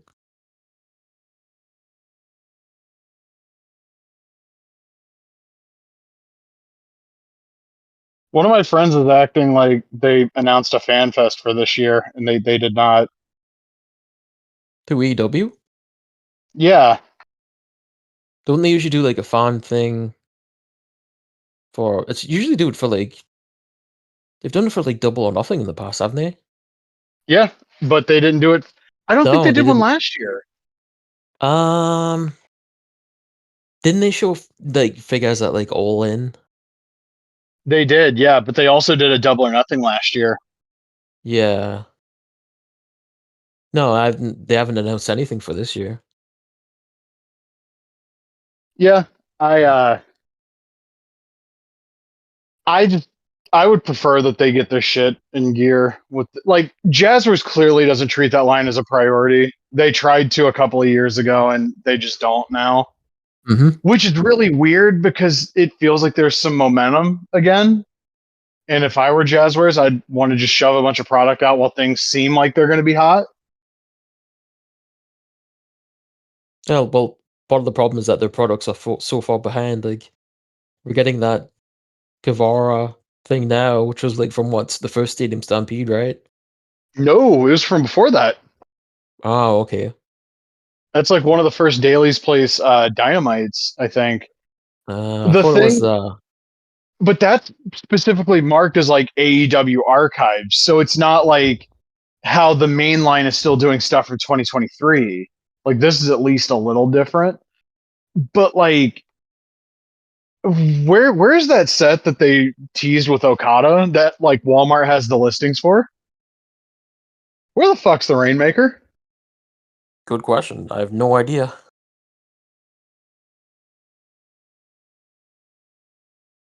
Like, can I get a Supreme Okada before it's over?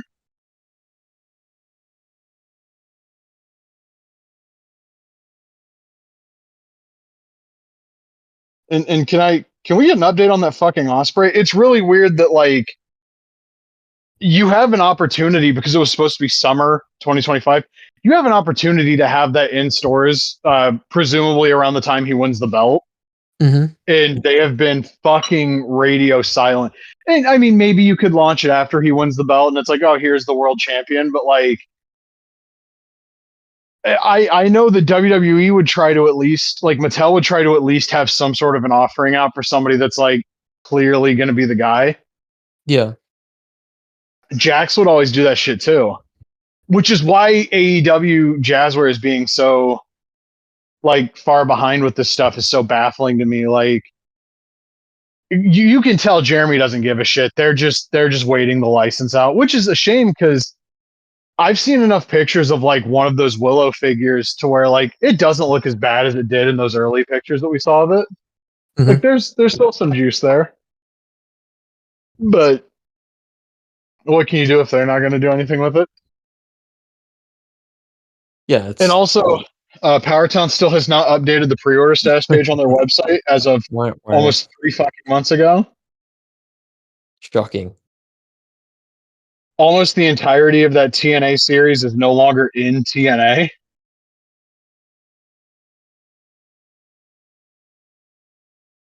They don't even need the license anymore. Just release them as like independents. Yeah, I don't. Fucking Power Town sucks, man. Yep.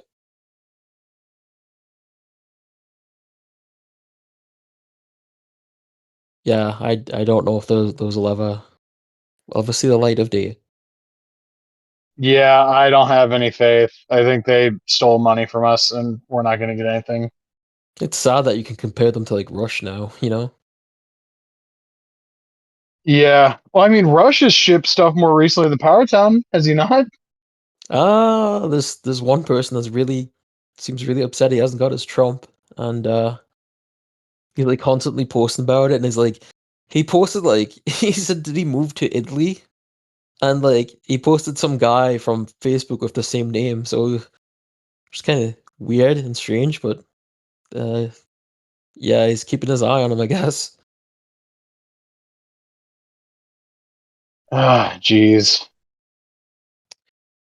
Gotta say, it was disheartening to see people from like the UK and Canada, especially, be like, "I'm still waiting on my Trump," or "I've got my Trump." I was like, hey, "Really? Okay."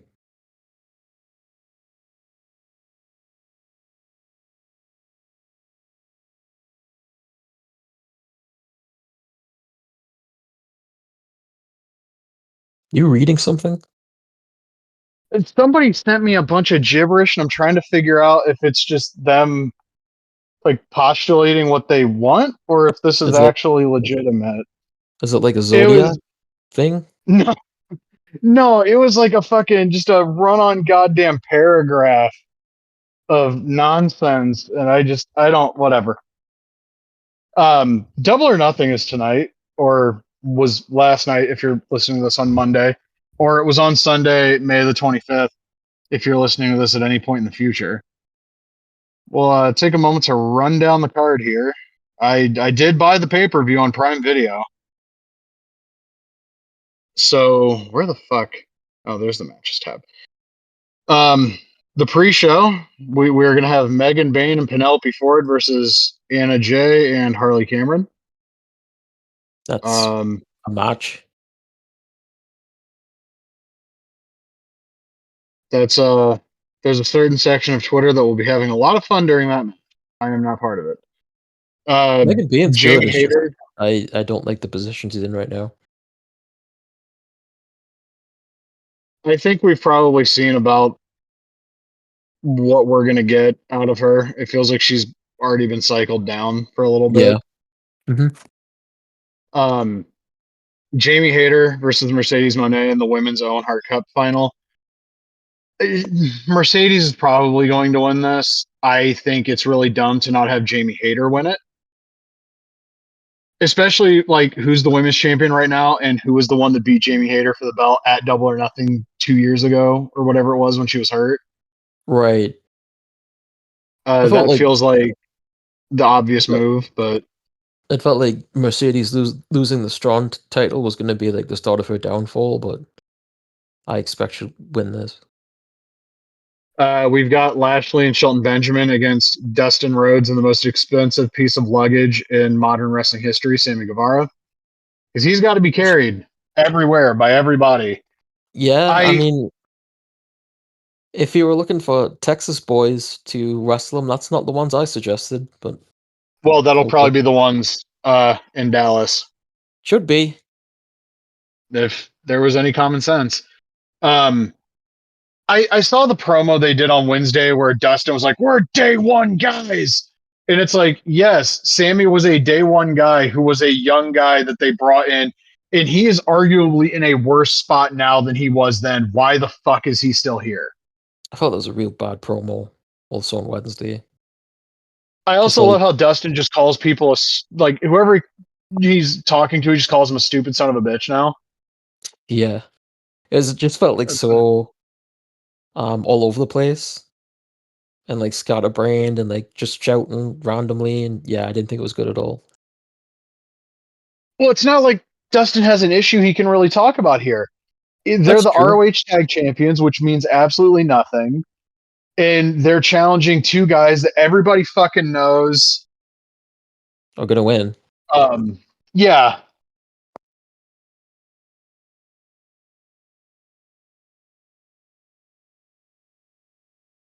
And like, I'm trying to fucking articulate. If it was Dustin with somebody that had a little bit more credibility, you might be able to cut a fired up promo and convince me that like they have half a fucking chance. Hmm. Unfortunately, it's him and Sammy Guevara, and this match is not going to be good. Dustin's going to try really hard. Shelton and Lashley have been fantastic the entire time in AEW. But I this is not a match I'm excited for. Yeah, the Dustin and Guevara team doesn't work at all. Just being from Texas isn't enough to put them together. Yeah, we've got Tony Storm versus Mina Shirakawa for the women's title. The same section of Twitter that's going to be really into the pre-show tag match is going to be into this. Not and God bless them because it's the whole reason I'm interested in this match. Tony's going to win. I'm assuming they're going to do a lot of how do I put this? They're going to do a lot of the shit that people tried to complain about last year, where there's a lot of the like pseudo homoerotic stuff, if that's the word. And there's nothing wrong with that. It's the whole reason I want to see this match. Honestly, I don't expect it to be very good. I expect the crowd's going to be 100% behind Tony. Then that's the big problem with the timeless Tony Storm character. Nobody's going to cheer against her ever. Doesn't matter who you book her with. And Do you think also, there's so few people on the roster that are credible challengers. Like I like Mina Shirakawa. I do not see her standing much of a chance of winning this match. do you think Mariah May returns for this match? I think the report that she's going to WWE is probably accurate. Probably, but she's also been posting a lot of like what feel like farewell pictures with like Statlander and Bryce Ramsberg and stuff like that on social media, which also feels like you can't help but feel the way wrestlers are. It feels like a swerve basically, and it's like she's not really leaving, but She's kind of sort of been doing that for a minute, though, hasn't she? she has. It just like those pictures the other day really hit me just as like an obvious distraction. It feels, but like maybe she is leaving. I mean, it's it's very funny that she did like a year, and it was like as soon as that storyline was done, I was like, "Yep, I'm out here." You know. Yeah. Well, I don't know. I don't know if she. I mean, I don't know if she's better off in WWE to be honest. Right now, anyway. I just feel like she'd probably get lost in the shuffle.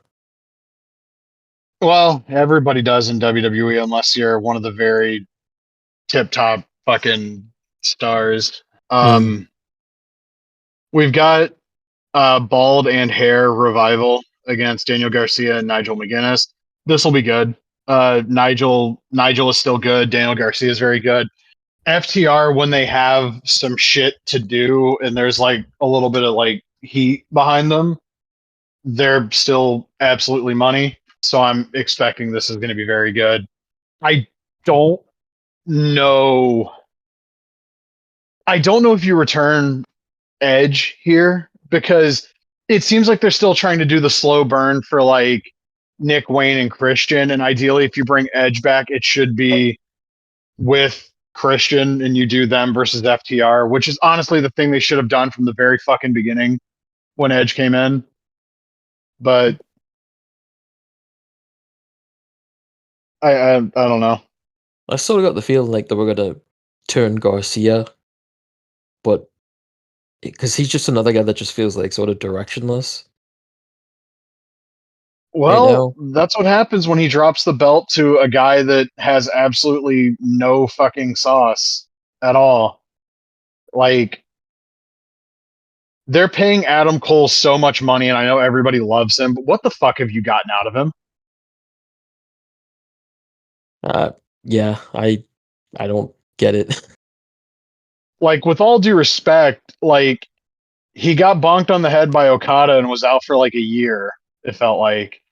And then he was back for a few months, and then he broke his ankle, and then he's come back, and like he's worse than he was before either injury. Like, there is his promos suck. They've honestly kind of sucked for a long time. He's the further you get from like the 2012 Battle of Los Angeles and PWG, the further you get from that point, the worse he is as a wrestler. And especially once you get to NXT, it's like fucking putting a dead body in a furnace. It just accelerated like how fucking bad he got. And there's been no glimpses of the old Adam Cole since coming to AEW. I know Bix tried to write that article about the Hangman pay-per-view match where like Adam Cole shed all of the stuff he learned in NXT. Like, no, he didn't, because he went right back to doing it. So just I was a really big fan of Adam Cole in like 2011, 2012, even a little bit of 2013. And you know what? Even 2014, I was like, he's still not terrible. But like that dude's cooked. He is microwaved. He is air fried. That shit that fucking they do at Arby's to cook the fucking roast beef. That's the level of cooked Adam Cole is. He's got nothing anymore. And people still post the clip of like, remember when he said that shit to Killer Cross? Like, oh, they know I come out here and I'm a great performer or whatever. People post that like that was some like great promo. Cross just fucking stared at him the whole time. Yeah. Like, Jesus Christ. And also like all the things I could say about Killer Cross that are negative about like beliefs and stuff aside, take a look at one of like both those guys side by side. I'd rather have Killer Cross as my champion just based on looks. Adam Cole's like half his fucking size. And I'm not one of those like you need to look a certain way type people, but brother, can you go just do some curls? You do like just incline chest press a little bit. There's no reason people in the front row should like look better than somebody that's being paid 7 figures a year. There's no excuse. But I digress.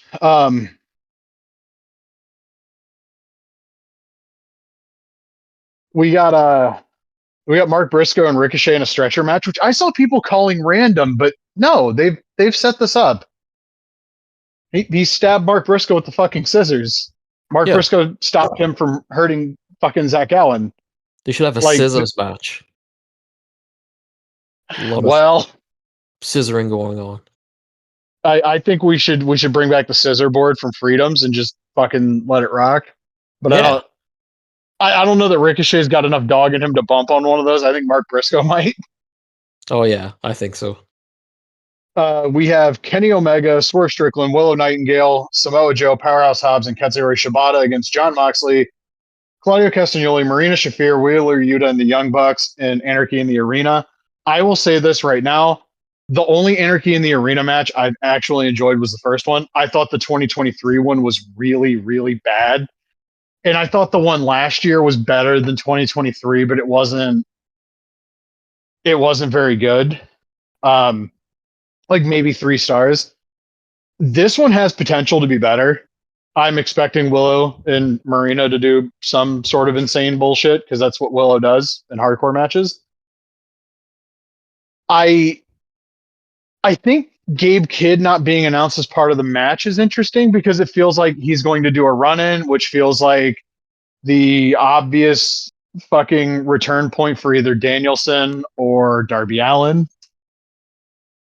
Could be Hook as well, though, right?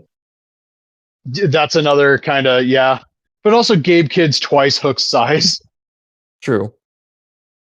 Like, here comes the cavalry. Okay, well, that doesn't look particularly impressive. I've seen people suggesting Eddie Kingston as well because yeah, because he got injured in the match with yeah. No, that would be, he's got to bring the gas can out though, right? Yeah. God bless Eddie Kingston.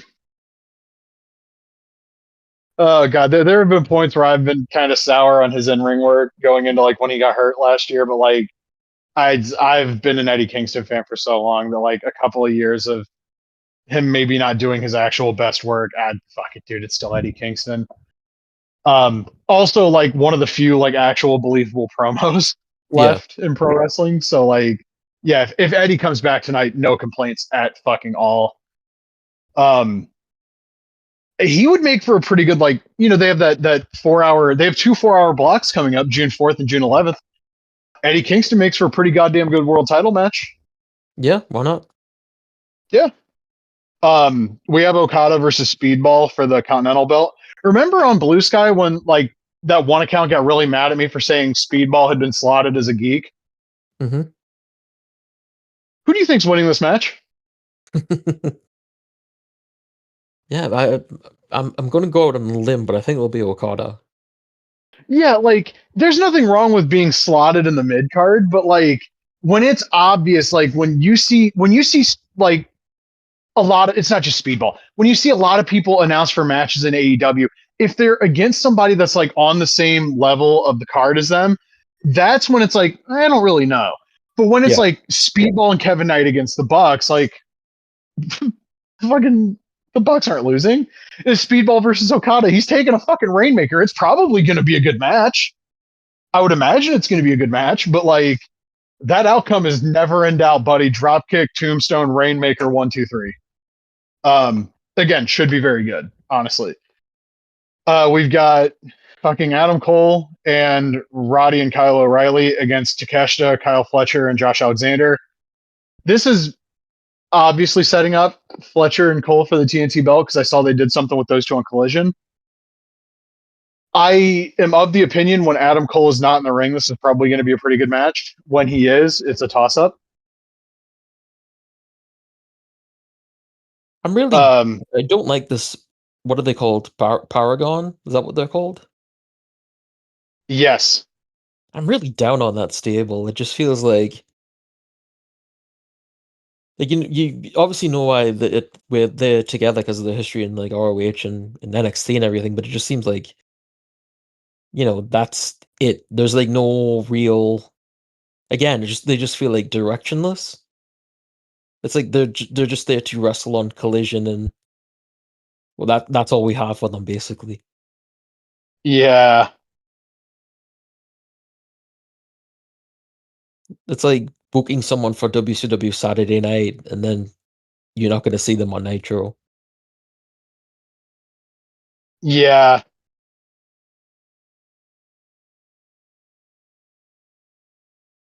Oh god, I It should just be I a just good got match. sent a picture of Tyrese Halliburton's face photoshopped on Osama bin Laden with the words "Game 3."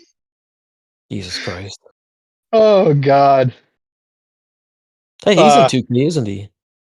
yeah, yeah, with his '01 Austin 316 shirt, which I almost bought last year cuz he's the star player on my favorite basketball team and that's my favorite version of the Austin 316 shirt. So you're gonna get his Um DLC? I don't have the fucking game, brother. Yeah, I did. I'm just kidding. And then the match that they set up on Wednesday is being the main event and honestly, even without that promo, I'd still be saying this should be the main event. We got Hangman Adam Page and Will Ospreay in the men's Owen Hart Cup final. Brother, that promo on Wednesday was fucking tremendous. The previous one where they had a face to face was fucking tremendous. They're doing a lot to try to convince you that there's a chance Hangman wins this match. And if he does, I'm not going to complain. People are fucking behind him again. But a friend of mine pointed this out, and I agree. They've done nothing to really redeem him. Like, he's acknowledged what he's done, but he's done nothing to atone for it. He's never really turned babyface again. Right. He's just kind of like he's in this spot now and he's getting cheered.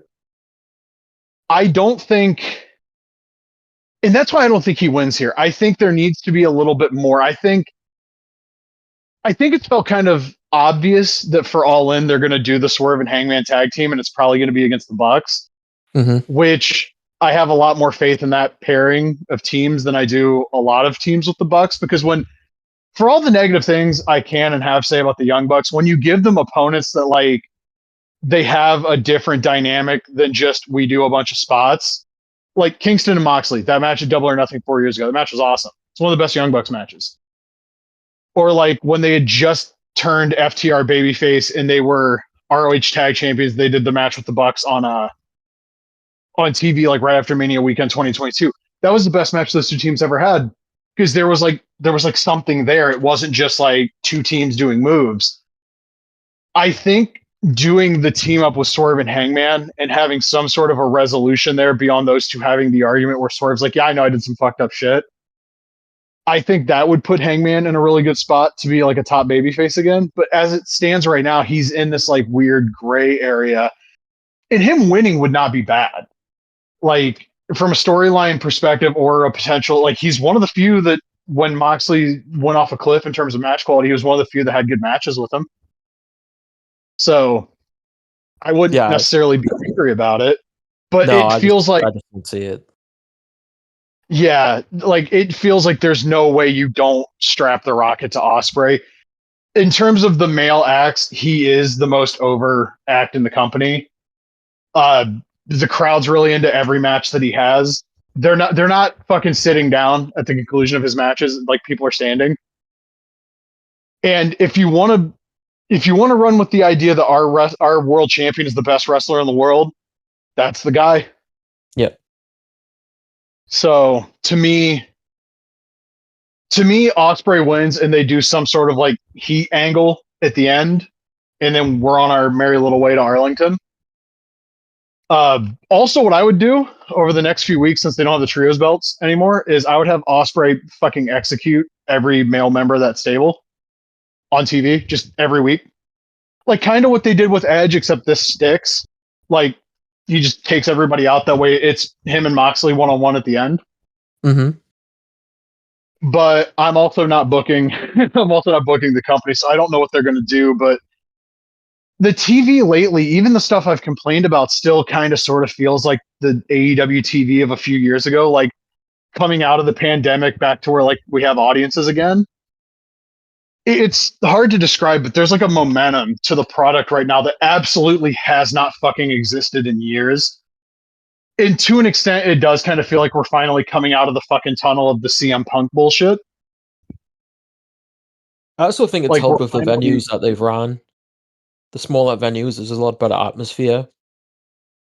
right, because we talked about it when it's a smaller room, but like it's full, everybody's more enthusiastic because like holy shit, the building is full. Yeah. Um, it's going to be interesting to see how tonight plays out. I hope for a really good show. I mean, this is one of the better pay per view cards they've had recently. Like, there's like maybe one thing on the actual pay per view I don't really have a whole lot of faith in, and it's the Hurt Syndicate match because we know what's going to happen. It's not like a big surprise or a shock. In TV over the next few weeks is going to be really interesting. Like I said, they have the 2 4-hour blocks, and then there's Grand Slam the week after the second 4-hour block. And that week there's the CMLL versus the AEW and ROH show, and then there's the Fantastica Mania show. That's going to be a really cool week, just in terms of the shows that we're going to get. And also because I felt a little whimsical about 2021 AEW, I reinstalled Fight Forever on the Steam Deck yesterday, and I had maybe the most competitive match I've ever had in that game. Really? Yeah, it was like a legitimate like 8-minute match. I was like, wow, that was great. And then I played another match, and I had a lot of fun, and I was like, yeah, I'm done. And I just kind Yeah. of went on with my day. That's how I went with it a few months ago. I mean, I installed mods, which give it a little bit more replay value, but then when you get to a wrestler where all the moves are missing, it's like, I'm done with this. I, I I've struggled to quantify how I feel about when I play that game now. And when Melonbread kind of compared it to WCW versus NWO World Tour, it dawned on me that I very much treat that game the way I treated World Tour as a kid, where like I'll pick it up, play a few matches, I won't play it for a while. Mm-hmm. Not a bad game, not my favorite. It's got a unique enough roster. Like there's so many people in that game that are just not in other games. And I could probably download mods of them for 2K, but they're not going to play it the way that I think they should. And also, I like the beat by beat gameplay so much more than I like 2K. So like, I'll put the game on, play 2 3 matches, turn it off, kind of forget about it. I mean, one of the things that's better about Fight Forever is that it feels, when it comes to wrestlers, it's a lot more, how do I put this, like, personified. Like the wrestlers feel like who they're supposed to be, right? Because it's not just the moves and the taunts, but they also have like the voice samples of the actual wrestlers, so it feels complete in that way. I suppose. I mean, we've talked about it nonstop, like how, like for example, like Goldberg felt in Here um comes the pain. Here Comes the Pain, as opposed to like how he feels in the newer games, where his moves don't feel like it's him doing them, or they don't feel anything special. And I think that's a thing that AEW had, which would have been great to see. Would have been awesome to see them expand upon, with a larger roster and stuff, and more moves. But yeah, Well, there's always the sequel. yeah, about that. Yeah, there's apparently still talks about what they could do next. Which when I heard that sounded to me like maybe the talks they had with a couple of different publishers didn't go the way that they were hoping. But How can they not get a claim? Jeff Jarrett's on the board. yeah, see, that's like one of my big concerns. But also, Acclaim wouldn't be developing the game. No, Even if they were, it's not the Acclaim of old. And they already have the source code for Fight Forever, which was a good fucking game anyway. So you're already honestly, starting better than you would have if you went in cold. their best option may be like apologize to Ukes and just be like, you guys can have here's free reign on what you want to do with it, because I mean they kind of fucked Ukes over. I mean a lot actually. Um, And and they people know. try to and it's a give and take relationship there because there were points where Ukes were like, "Well, Kenny, don't you want the game to be good? We got to focus on this then." And like, what they should have done was just fucking sign goddamn Sanders Keel. Go get Corey fucking Ledesma, who, for all the negative things I could say about him, if they would have brought him in when Brian Williams was still with Ukes, we would have had zero problems. Because Corey Ledesma, for all the negative things I could say about him, he would not have pitched those stupid mini games. Yeah, he's got experience in rusty games for sure. But I mean, again, too, if you're talking about like they've got the source code, I mean, don't you want to work with the people that developed that code still? I know things went bad and everything, but like, if you I would. really, I would go back to Ukes.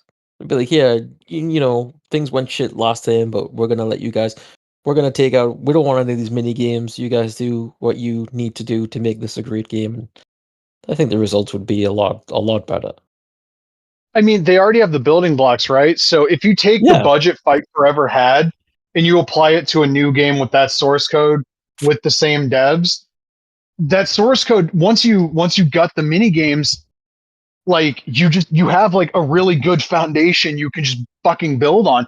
Whether or not we get everything we'd want right away in a sequel, I don't think we would. But a sequel with a similar budget using the same source code would give us a much more fleshed out game, if nothing else. We've also seen what happens when another team takes over Yuke's code, and Mm, and then but yeah, go ahead. in fairness, though, that was on like Ukes' own proprietary engine that Right, 2K was trying to migrate to theirs. This is Unreal.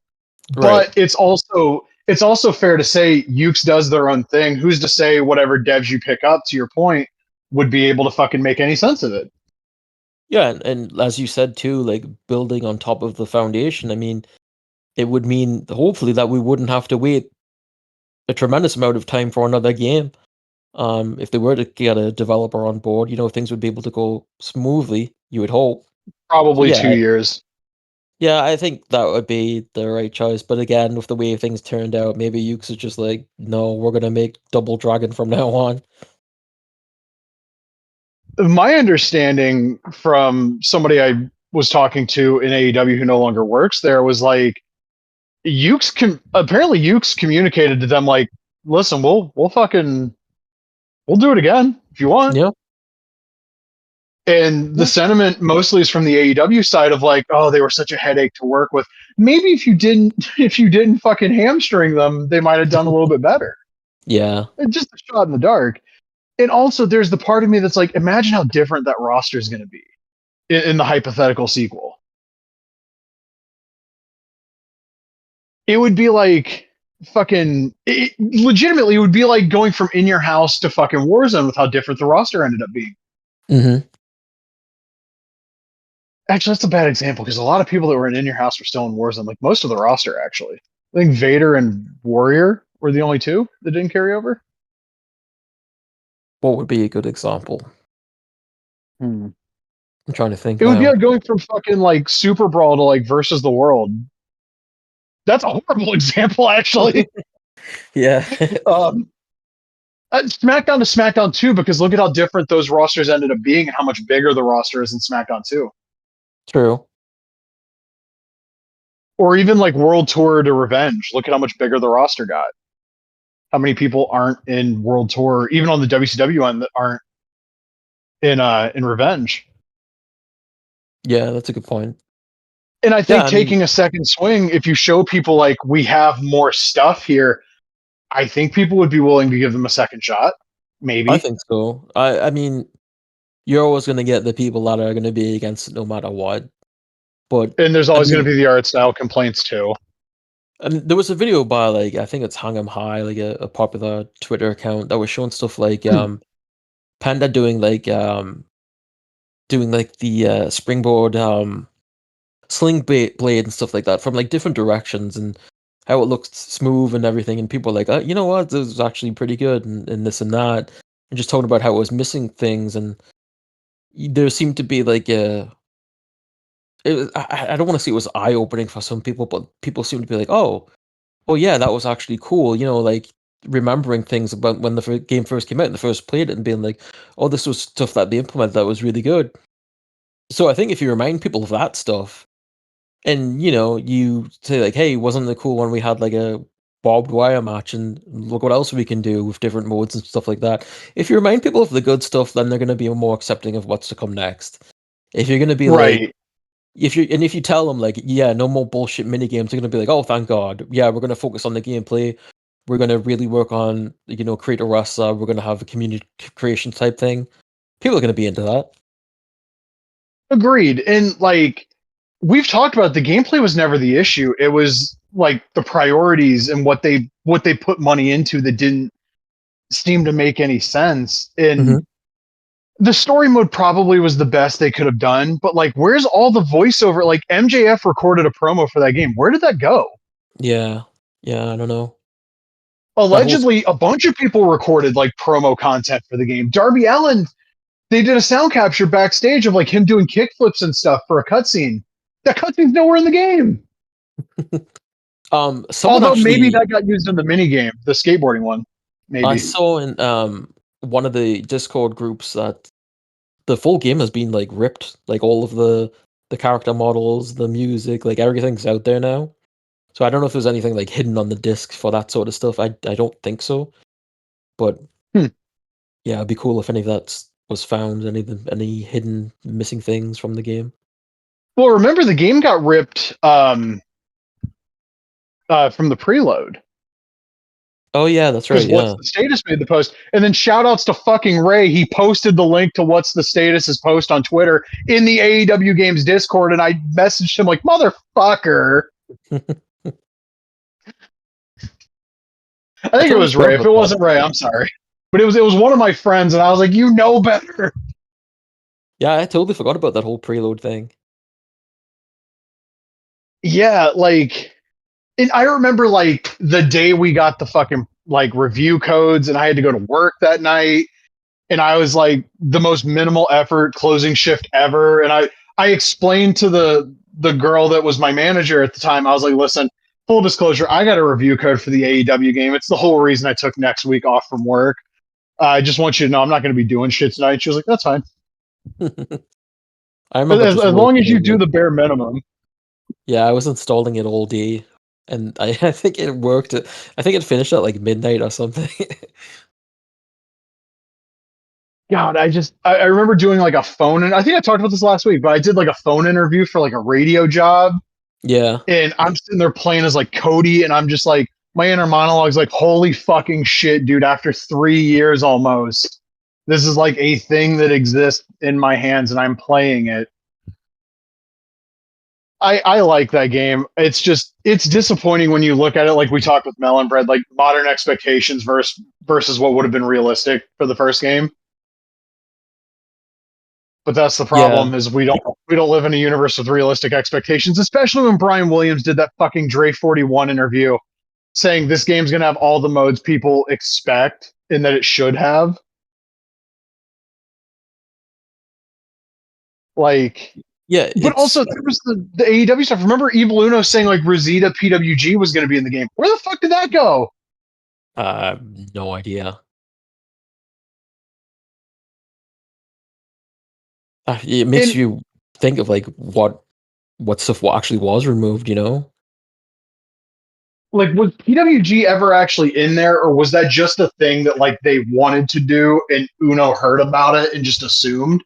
Maybe it was a case where they were gonna have like an arena, sort of like TBD in the 2K games that Mm, was like a stand-in for PWG or something. I could see it because like doing a couple of matches in PWG before the story mode starts proper would have been really interesting. Yeah. But and we talked about this at the time, like all of those like AEW game streams where they would send Evil Uno and like Nyla Rose out there to be like, oh, there's stuff we know but we can't talk about, and it's like you're making these people look like shit. Uno Mm. especially. God, that dude wasn't even in the game. No, I was about to say that they hung him out to dry fucking repeatedly. And couldn't even, you can't even put him in the fucking DLC. Yeah, when he said he wasn't in it, Jesus Christ. I was like, this has got to be like a DLC reveal. There's no way that he's done all this press for it and he's not going to be in. And then he wasn't in. And like I still remember that first trailer, like the CG trailer that had the song that kind of sort of sounded like the song from the Revenge intro, which I don't think is anywhere in the actual final game. No, yeah. Um, I wish it were because like I remember watching that as it happened and hearing that and like my brain fucking melted like oh Jesus Christ they're doing it, they're really doing it. And then you get that clip of like the Meltzer driver animation, and I've never played as the Young Bucks in a tag match in that game. I played as them to get the Owen Hart unlocked because I was like, I'm not gonna play 50 matches with one person. I want to play one match as everybody in the fucking game. And I don't know if that's the Meltzer driver animation we get in the final game. And also, if you look at the arena, just kind of like the wireframes, it kind of looks like Daly's place, which isn't in the final game. I haven't seen that, so I don't remember. But yeah, Daly's place definitely isn't it. I mean, the arena in the game kind of sucks because like it's like the first few rows and then the rest of the arena is just like black and there's like no crowd when you if you could like remove everything, you'd see that there's like no crowd. But people have done some really cool stuff like in mods and stuff like they've put in like Tokyo Dome and a proper Korakuen I think is in there and like there's Nitro stages and stuff.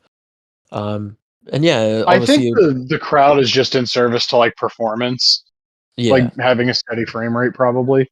yeah, probably. I don't need like a huge crowd or anything like that. I guess that's not wouldn't be my focus. It's just something I noticed when I was actually playing the game. Was like, there's Oh, I really did no one too. there. Yeah, I think I mostly noticed it in like the electrified barbed wire matches. Just been like, oh, there's no one in the crowd. But it is what it is. I mean, as long as the gameplay is fun, I mean that's the most important thing. But God, you were talking about like how disappointed people were and like there was so much stuff that was missing and like they talked about like all these modes and stuff and I mean that's what a sequel's for though, right? Like if they did keep Ukes, they could add all sorts of crazy shit that they wanted to add. Yep. Um and all the stuff with the weapons was like people really liked that stuff when the previews came out. And, like it was like The fucking propane bomb. yeah, like when you had like No Legacy, or at least John Blood and like Pulse and stuff playing it at the AEW event and that's when we discovered like a lot of new stuff with all these weapon stuff, and it looked really, really fun. And you know, there's just an opportunity to build on that, and that's just fun in a way like the WWE weapons aren't because even 2K, you know, they have the throwing weapons and stuff, but I felt it just they just had a better feeling in Fight Forever, and there was like more innovation with the stuff you do, like the skateboard and shit like that, right? That was like The really cool skateboard was idea. hilarious. Yeah, and just to see, like, that stuff expanded on and crazy ideas like that would go a long way with people, I think. Yeah, I like that game. I've been harsh about that game a lot, but for what that game is, it's good. It's just it's World Tour. That's all it is. There's also stuff, like, you can incorporate from Stadium Stampede, like, if you wanted to. Like, I don't Mm. necessarily need that mode back, but there's, like, goofy shit in there that you could insert into other match types. There's a fucking horse you can ride in that game, you know? In that mode. You could have, like, Handman come out on a goddamn horse and, like, leap over the top rope or some shit if you wanted to. Yeah, like that was one of the big strengths of that game was like it embraced the goofiness of the way wrestling games used to be. Yeah, exactly. It, and it did it in a way that when you see 2K trying to do it now, it feels really insincere and like half-hearted. Because, I mean, yeah, like, the thing with 2K is that it's such a, like, split personality. It's like, do you wanna be a simulation wrestling game, or do you wanna be an arcadey, over the top, crazy weapons thing? You know, it's even like that with story mode, because 'cause you've got, like, R-Truth and, like, a goddamn time machine and shit, and it's like, what do you wanna be? I don't really know. Yeah, it's an identity crisis that series is always going Yeah. to have because they're never going to shit or get off the pot, and they're never going to give us a fucking proper like side game ever again because development costs are so high, and also they tried it with Battlegrounds and everybody resoundingly told them to go fuck themselves with that game. If they, if they actually put out a quality product, I don't know what they were trying with Battlegrounds. That was just a shitty idea. They were trying to do the NBA and NFL playgrounds games, but with wrestling, and they thought if it looked close enough to All Stars, which by the way it never did, but they were No. like, oh, if this looks close enough to what people expect, then they might be fooled. And yeah, it's not a good game. I did not enjoy it at all. I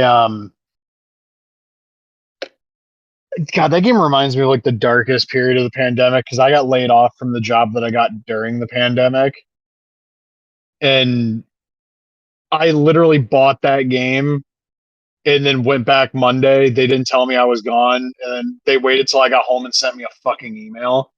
And I Mm. was like, "Oh, cool! So I can't get my money back for Battlegrounds because I've already played the game and it's been installed for a weekend on my PS4. That's great." Um,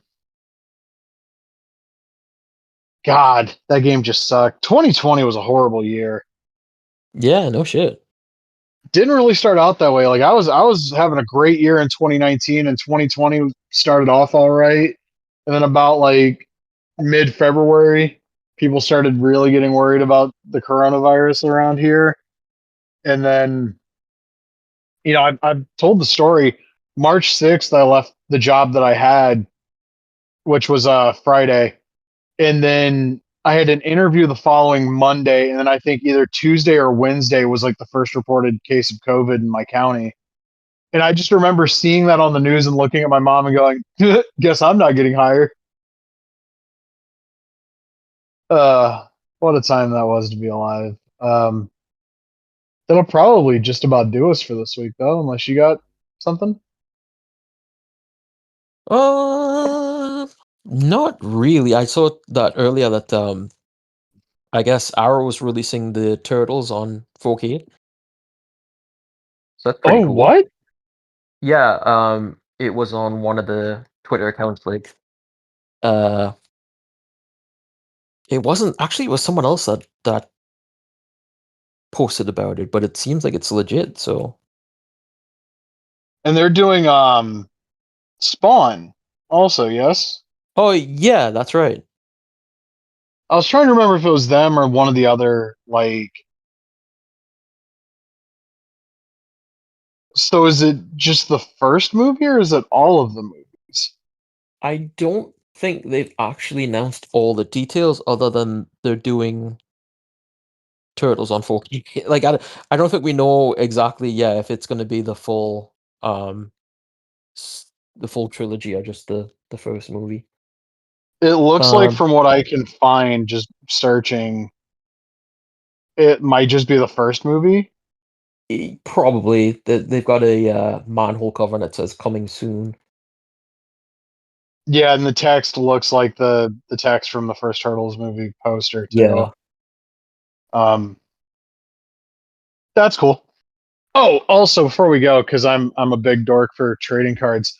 I didn't realize like a month ago, Topps had their big like industry summit thing where they announced a bunch of different. Obviously, they have the WWE license, so the Travis Scott Cactus Jack, and again, I really hope Foley gets a check for this because if not, fuck Travis Scott. Um, those cards are getting a retail release. They're doing royalty, which is like a $1,500 to $2,000 a box product. Um, so like way out of my price range, obviously. Hmm. They're doing Topps Finest for WWE again, which that's cool. I really like the UFC Finest cards they did in like 2011. And I guess Undisputed is being replaced by either a set called Exalted or one called Universe. And the Universe one was interesting because when I saw the description, like, oh, it's going to have cards that have pieces of like tables and ladders and turnbuckles and kendo sticks. You know what my first thought was? Oh, you mean like the AEW game used product that was announced 2 months ago? Yeah. I've seen this before, and also like that top set's probably gonna be $400 a box. AEW game used is 100, like 110, I think. So like I know which one I'd rather go for. Um, and also during that they announced like obviously they're getting the NBA license back, and I was like, oh, I bet those are going to be like ridiculously expensive. And I went and looked at what like just the regular, like not the higher end, like baseball sets go for. And I mean, if the first NBA set is like that price, fuck it, I'll jump in on a box. I've never I've never bought like a hobby box of basketball cards. I got like an Upper Deck NBA box like right around Christmas in 2010. And I'm still mad at myself because the one card that I pulled that was really cool was a Shaq Tim Duncan like double relic card, and I gave it to my cousin. He doesn't have it anymore because I asked him. Mm. But I'll probably jump in on like a flagship like NBA box because I know once you get above like Topps Chrome, you're absolutely out of my price range at that point. Like like Topps 3 and Diamond Icons, those would be like paying for on a box and have no paycheck for every other week for the next 2 months. So like no, I'm not doing that. But flagship, I saw like they had a little like quote unquote checklist of like autographs and like Shaq signing for that set, Dirk Nowitzki signing for that set. Obviously, LeBron is going to be in that set too because that was one of the cards pictured. So that's really cool. Yeah. And also seeing that particular thing while the Pacers are in the Eastern Conference Finals, Game 3 tonight, 8 o'clock, TNT and Max and True TV. Also, I think. You're getting paid for that? We're not getting paid for that. No, we're not. But I want everybody to watch the fucking Halaban take care of the New York Knicks. But like those two things kind of converging, I was like, oh yeah, you know what? I haven't bought basketball cards in forever. I'll probably buy a box of Topps flagship this year. But yeah, that'll do us for this week. Happy Monday off tomorrow to everybody with the day off tomorrow. I am one of them because I requested today and tomorrow off, and I ended up this just was my weekend off in general. Um, Next week we'll be recording on Saturday, so we'll have a. Actually, next week or is it 2 weeks from now? It's next We're week. June 7th. I thought was the date. That's 2 weeks. Oh god, I thought it was the first. Let me double check. I'm pretty sure it was Saturday, June 7th. So we'll be recording next Sunday. By the way, did you see the stuff from the Dean show yesterday? So one of my friends was there. I saw a couple of his pictures. I saw Brian Danielson was there. Um, I was kind of bummed out the show didn't stream live. It will be up early this coming week on the ROH YouTube page. Yeah, it seemed like a fun show.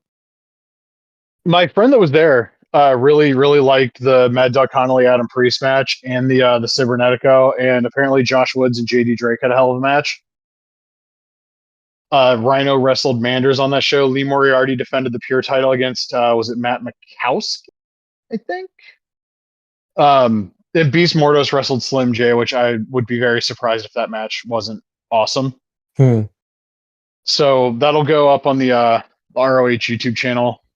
Phil Schneider said early this week. How they quantify early this week, I don't know.